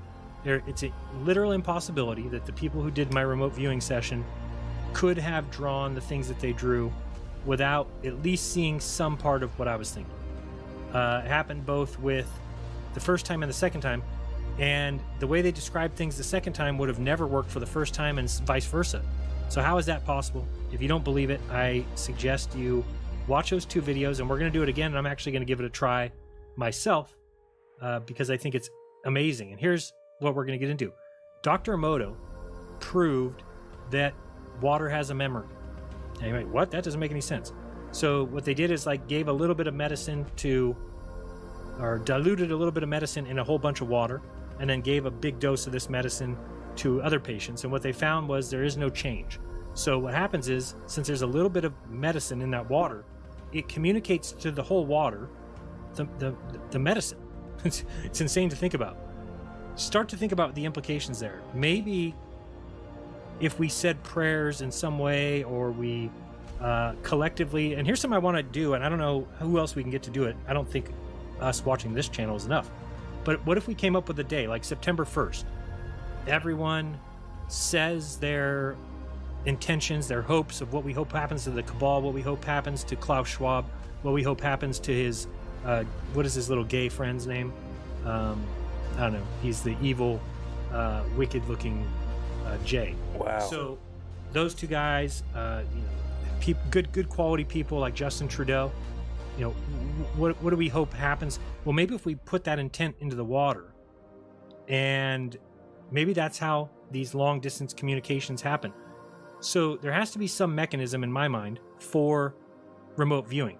To me, I think it's water. I think it's the atmosphere. I think that just like when you get to, let's say you go somewhere and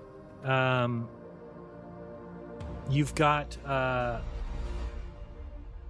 bad feeling about the place, right? You're in a house that's haunted, so-called haunted. Maybe it's not haunted. Maybe all it is that the water. Oh, look at the heavy metal music compared. What's that say? Something music compared to heavy metal music. What's that say? Both are like kind of disrupted.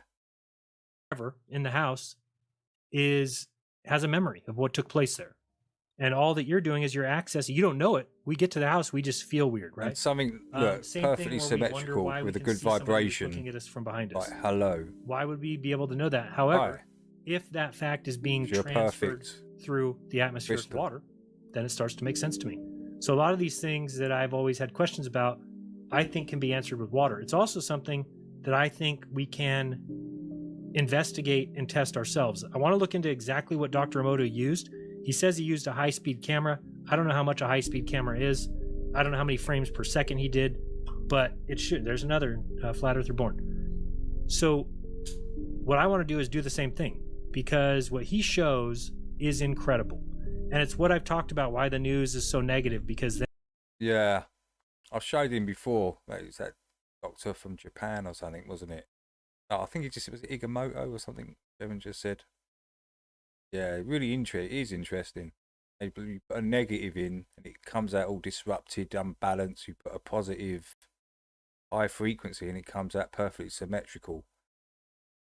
Just by words, meaning, right? That's kind of yeah. Then they put this negative vibe out there, and then everybody's in a shit mood. The way they scared people with the flu, all these things. Could they all be answered with the idea of water and its amazing qualities? So in case you don't know, water is different than everything else on Earth.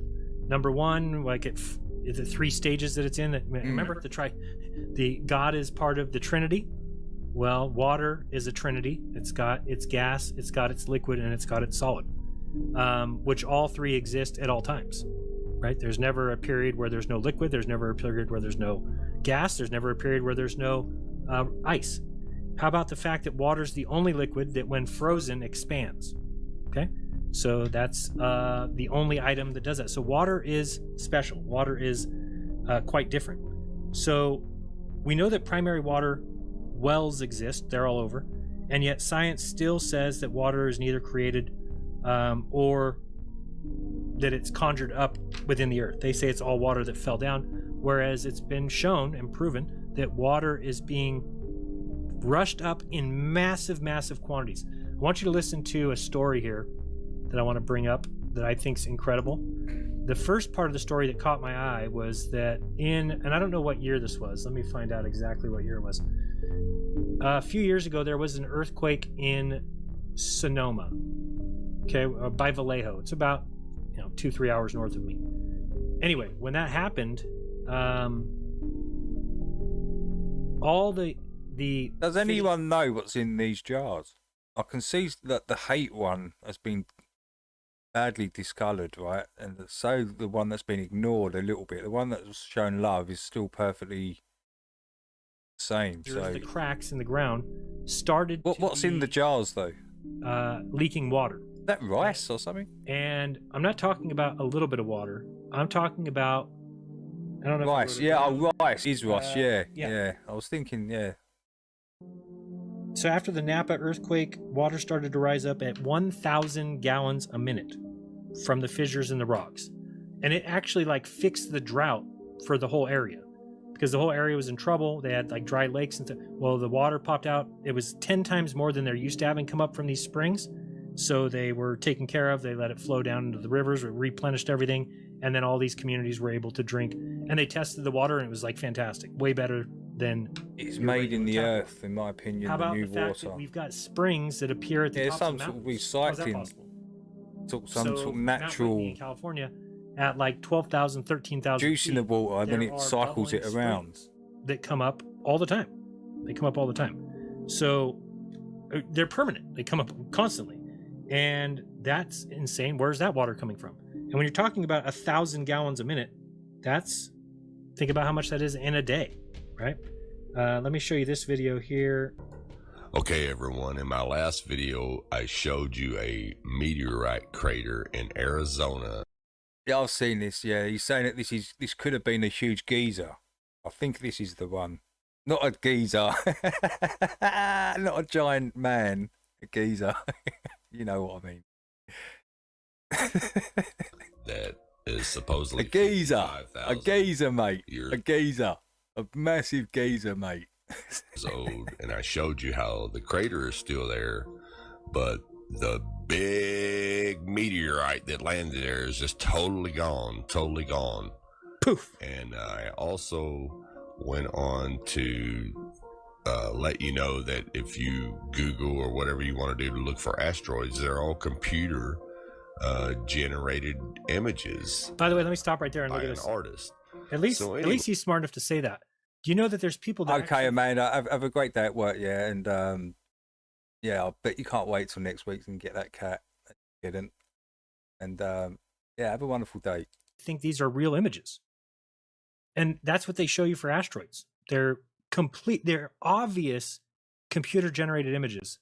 And people can't see that. People who love the space lie, the testicle lovers, the heliosexuals, they love it. Ways. What kept eating at me was a scripture from Genesis 7:11. In the 600th year of Noah's life, in the second month, the 17th day of the month, the same day were all the fountains of the great deep broken up, and the windows of heaven were opened. Now pay attention closely. It says all the fountains of the great deep broken up. Great deep means the deep ocean. Broken up means to come upward. So anyways, as I went on the search, I realized that there were more supposedly meteorite craters all over the world in different continents, all around, roughly around the same size as you can see here in these pictures. I took a picture from each continent from every one of these supposedly meteorite craters.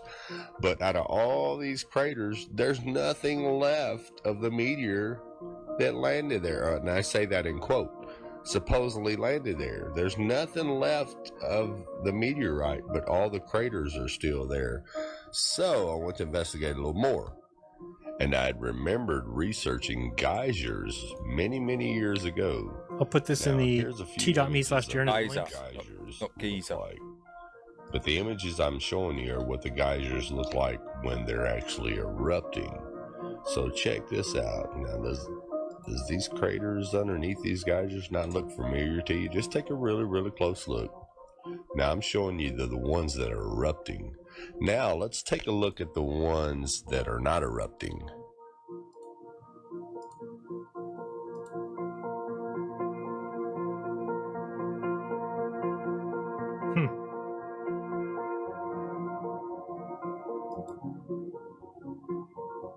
Very similar, right?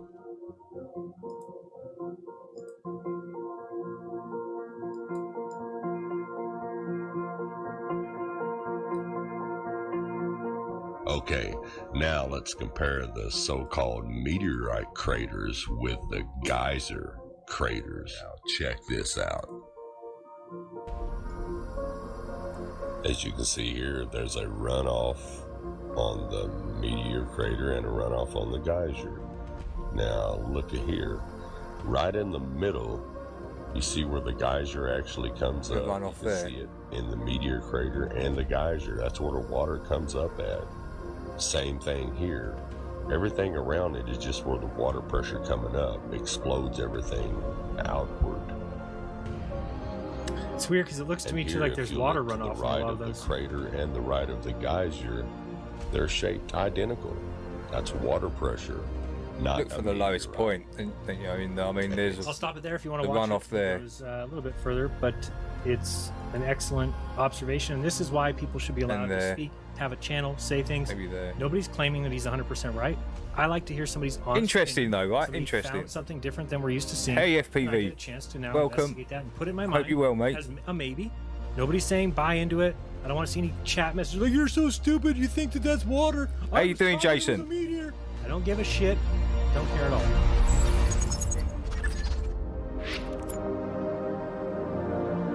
Let me tell you why you're here.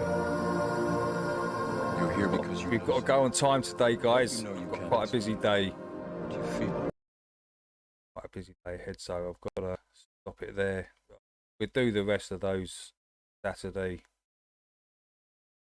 and there'll be a few more on there as well. 15 minutes.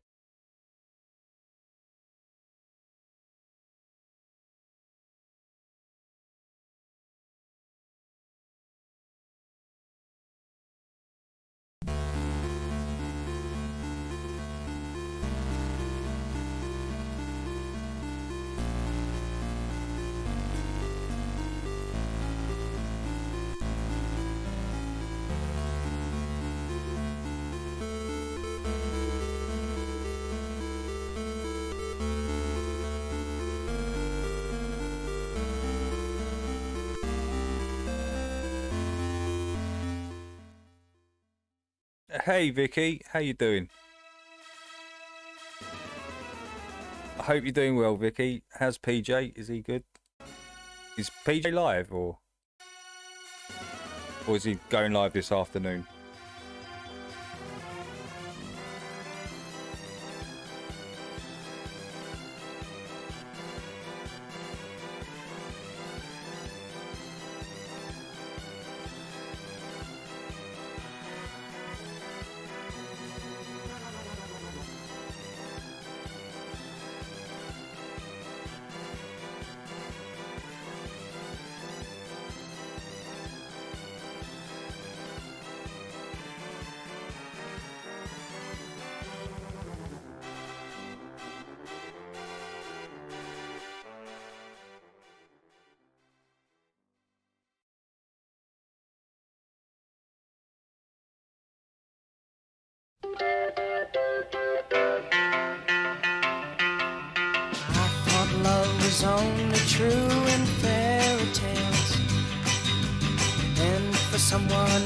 but not for me. Interesting that that's near G summit meeting of the world elites.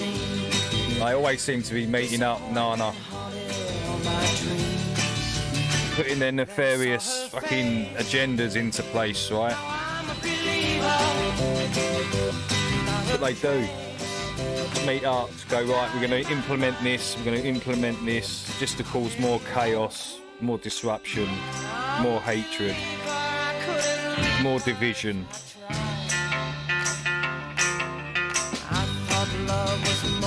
It's never ending, isn't it?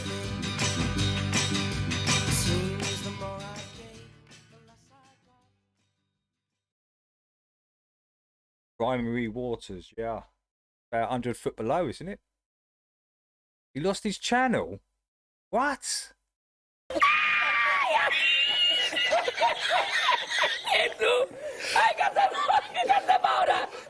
Why did he lose his channel? PJ's normally pretty well behaved, isn't he? He doesn't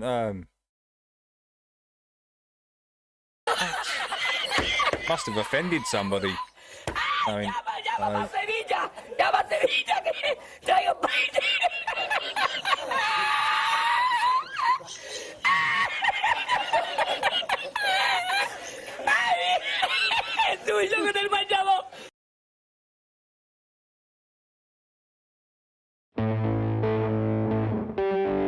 We don't need no stinking badges.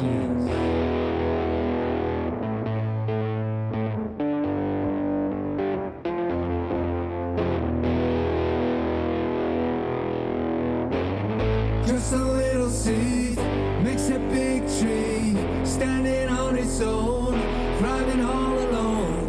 Just a little seed makes a big tree. oh yeah, sorry, I didn't see it, Roger.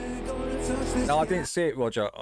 Sorry, dude, but just a little seed. No, that's news to me, man. That's crazy. Roots deep, branches far and wide. Masonic lockdown in your hometown. Masonic lockdown. Can you hear me now? Hey, cheers, Dave. Appreciate you coming in, matey. Stay shakedown. What a busy day. Oh, I'm already a bit late, actually. Get behind your doors for the new world. Oh, you did. Okay, cool. And his needle, Dr. Evil, with a master plan, a false vaccine, like a bad dream, a plant a microchip, every woman, child and man. Sean was mass reporting him for misinformation, bullying and Sean? What? Sean who? Hawkins? Not Sean Hawkins. Hawktard. Surely not. Free to do exactly as you're told. Obey, consume and die. Hey, cheers, Happy. Got to clean the cottage. Yeah. I've got more than cleaning to do. Happy. More than cleaning. In fact, I'm demolishing the cottage. I'm not cleaning it. I've got the bulldozers in, Happy. They're flattening the cottage. They're flattening it. So it's not going to exist after today.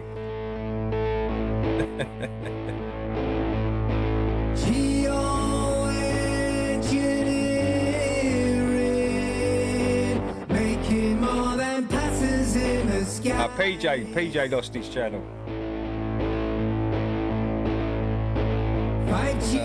Cheers, Martin. Appreciate you coming in, man. I appreciate everyone coming in today. Massive shout out to everybody that come in today. Thank you, guys. From space by satellites. Thank you, Laura. Trying to tell me 2 and 2 is fine. Hey, you too, Nana. Excuse me while I mention the strategy of tension, mass manipulation, psychological operation, the general population. Yeah, cheers, Scotty. I should be getting a letter in the next few days, but I've got to go and see the hospital. The letter doesn't come to me; it goes to the hospital. Then I've got to go up there, speak to the doctors. But I feel good. I feel awesome, to be honest. Thanks, Logical. Big shout out to Logical. He's always the first in. Cheers, Logical. I do appreciate it, man. All alone, just a little seed makes a big tree, grows so high, gonna touch the sky. Hey, cheers, Jake. Makes a big tree. Thanks, Happy. Yeah, it's Hawkins. Branches far and wide, Masonic what? These are the levels that these morons actually go down to. They just keep flagging your channel until something happens. Because, you know, the guy's got no life. He's got nothing better to do than flag people's channels down. Ridiculous. And PJ, he's pretty well behaved, actually. Someone that hosts a live. And PJ comes from the biblical side of it, you know, the biblical flat earthers. So, you know, he doesn't use profanities, he doesn't swear, and he might do every now and then a little bit, but I don't think I've ever heard him. Crazy. People are so lame. They really are. Hey, Brendan. Put your muzzle on, get back in your basket, get behind your doors, cause living here is drastic. Dr. Evil and his needle, Dr. Evil with a master. Hey, cheers, Chills. A false vaccine, like a bad. Oh, I wish I could do more. Every woman shall a man. I wish I could do more. I wish I could go live on a Tuesday still, but it is too much, and you do need that little break. I could do maybe an evening. Let's just see what happens. I mean, I think in December I'll be live quite a lot. I think next month, as much as I can anyway.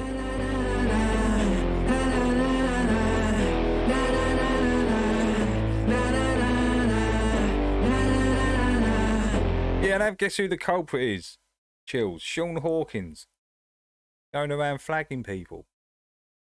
Ridiculous. We're taking things that are, you know, genetically modified organisms and we're injecting them in little kids' arms. We just shoot them right into the vein. But you don't have a choice. People act like you have a choice. Yeah, it does. It does. That little break there from Sunday back through to Thursday. Yeah. I think I do need it because where you think you're free when you're being fundamentally. It gives people time to bring out videos as well, doesn't it? And I'll put them on the list and I'll play them anyways. Manipulated and dictated. Gives me a few days to build up some content to play. Prison cell and you can see the bars and touch it. The other one is sitting in a prison cell, but you can't see the bar. You think you're free. What the human race is suffering from is mass hypnosis. Chilling. Chilling is hilarious. Hypnotized by people like this. Newsreaders, politicians, teachers, lecturers. I'm getting hit 3 vids now. Yeah, so Jim's getting struck down and sick people. These are channels. These are good channels. I mean, Jim's channel. All he does is put visuals over music. So how's that getting struck down? And the chasm between what we're told is going on and what is really going on is absolutely enormous. It's like we all know what's going down, but no one's saying shit what happened to the home of the brave. These motherfuckers, they controlling us now, and no one's talking about how they made us modern day slaves. And everybody's just walking around, heading the clouds, who wanna wake up to a dead in the grave. By then it's too late, we need to be ready to raise up. Welcome to the end of days. Everybody is slaves, only some are aware that the government releasing poison in the air. That's the reason I collect so many guns in my lab. I ain't never caught slipping, never underprepared. Yeah, they shade sign on me, they display it proudly. George Bush, the grandson of Alistair Crowley. They want you to believe the lie that the enemy Saudi. The enemy ain't Saudi, the enemy around me. It's fluoride in the water. Hey, we had 50 people in today, guys. I can't see none of the numbers on my screen. The only time I can see the numbers is when I come into here. Yeah, big shout out to everyone. Thanks for coming in, guys. Anyone's welcome to come in, just as long as you behave yourself, or you'll be put on the naughty step. It's like we all know what's going down, but no one's saying shit what happened to the home of the brave. For Thursday morning, that's not bad. Thanks, guys. They made us fight and be slaves, and everybody's just walking around, out in the clouds. I wanna wake up to a dead in the grave. By then it's too late, we need to be ready to raise up. Welcome to the end. Whoever built the pyramids had knowledge of electrical power, and you know that that's the information that they suppress and devour. Who you think the motherfuckers that crashed in the tower? Who you think that made it turn into ash in an hour? The same ones that invaded your own, the ones that never told you about the skeletons on the moon. Yeah, the ones that poison all the food you consume, the ones that never told you about the Mount Vesuvius tombs. The bird flu is a lie, the swine flu is a lie. Why would that even come as a surprise? Yeah, the beast has war, your wolf made you die. It caused cancer and it cost a lot of people their lives. Do y'all know about Bohemian Grove? How the world leaders sacrificing children in robes? Lucifer is God in the public school system. I suggest you open up your ears and you listen. It's like we all know what's going down, but no one's saying shit what happened to the home of the brave. These motherfuckers, they controlling us now, and no one's talking about how they made us fight and be slaves. And everybody's just walking around, out in the clouds. I wanna wake up to a dead in the grave. By then it's too late, we need to be ready to raise up. Welcome to the end of days. The greatest hypnotist on planet Earth is a oblong box in the corner of the room. It is constantly telling us what to believe is real. If you can persuade them that what they see with their eyes is what there is to see, you got them. Because they'll laugh in the face of an explanation that portrays the bigger picture of what's happening. And they have.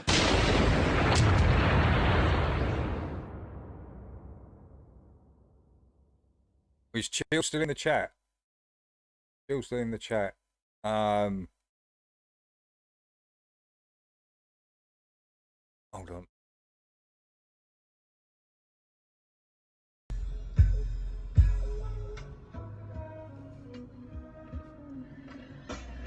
Did you know that government literally means mind control? They don't want you to find the road to find your soul. They knew you won't out if you knew you lived inside a dome. This is the reason why Copernicus designed the globe. It's mental imprisonment. Been 500 years and there still isn't any experiments to prove that his theory's legitimate. Flat Earth, they don't want you to research or consider it. If you do the research, they say that you're inconsiderate of the work that these astronomers contributed. But no week or two, mate. Shit about a bit of it. I'm doing this for the world's benefit. And then get the message, they gon' read me wrong. I'm gonna have to send you an email, mate. I'll send you an email. Can't seem to see the signs, so in time I'ma feed their feeble minds. I'ma break them from the shackles, got the key to free their minds. I'm the grapes and I'm the apples for the people eating swine. That's better food for thought. Speak with me and dine, no cheddar do it costs. Visas be declined, this game I'm giving is free as a mason. What's amazing, they was an astronaut gear up at the space station, faking, taking pictures, smiling faces. It's bad that some believe in space exploration. One made a mistake and rock this Masonic ring. You haven't seen, you gotta Google, you gotta Bing. Just type it in and bada boom and bada bing. I stand by these bars like I'm standing right by the thing. The Earth's flat, from Kenny, you heard that? This ain't a theory, I get it from research facts. If Earth spins and so does the moon, we should see different sides of the moon, but we never observed that. If 71% of the world is water and water is always level, show me where it curves at. It's coming soon, Chills, right? I've still got your address and that, dude. Yeah, just be patient, mate. Ding, ding, ding, ding, ding, ding.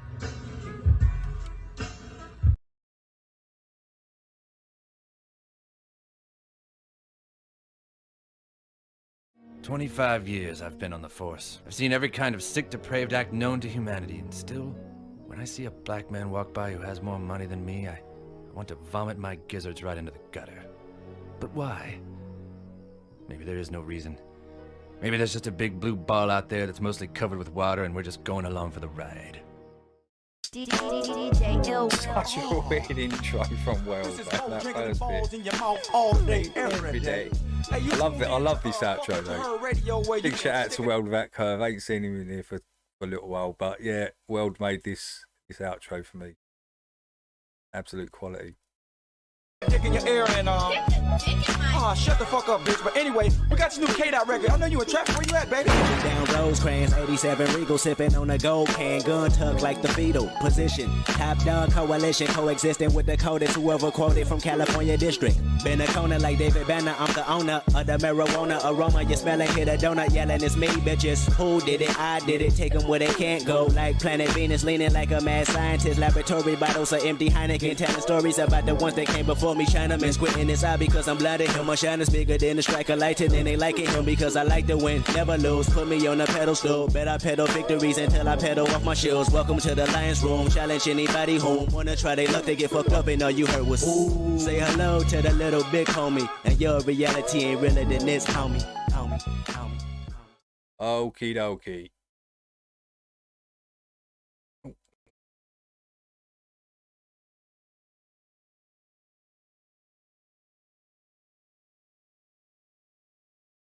So, all right, guys, have a wonderful day. Right, it's damp, wet, and just cold and damp and horrible here. So I'm going to be staying in Polly. Stuff to do. Yeah, I will see you Saturday morning. Till then, take care, guys. Have a good one, yeah.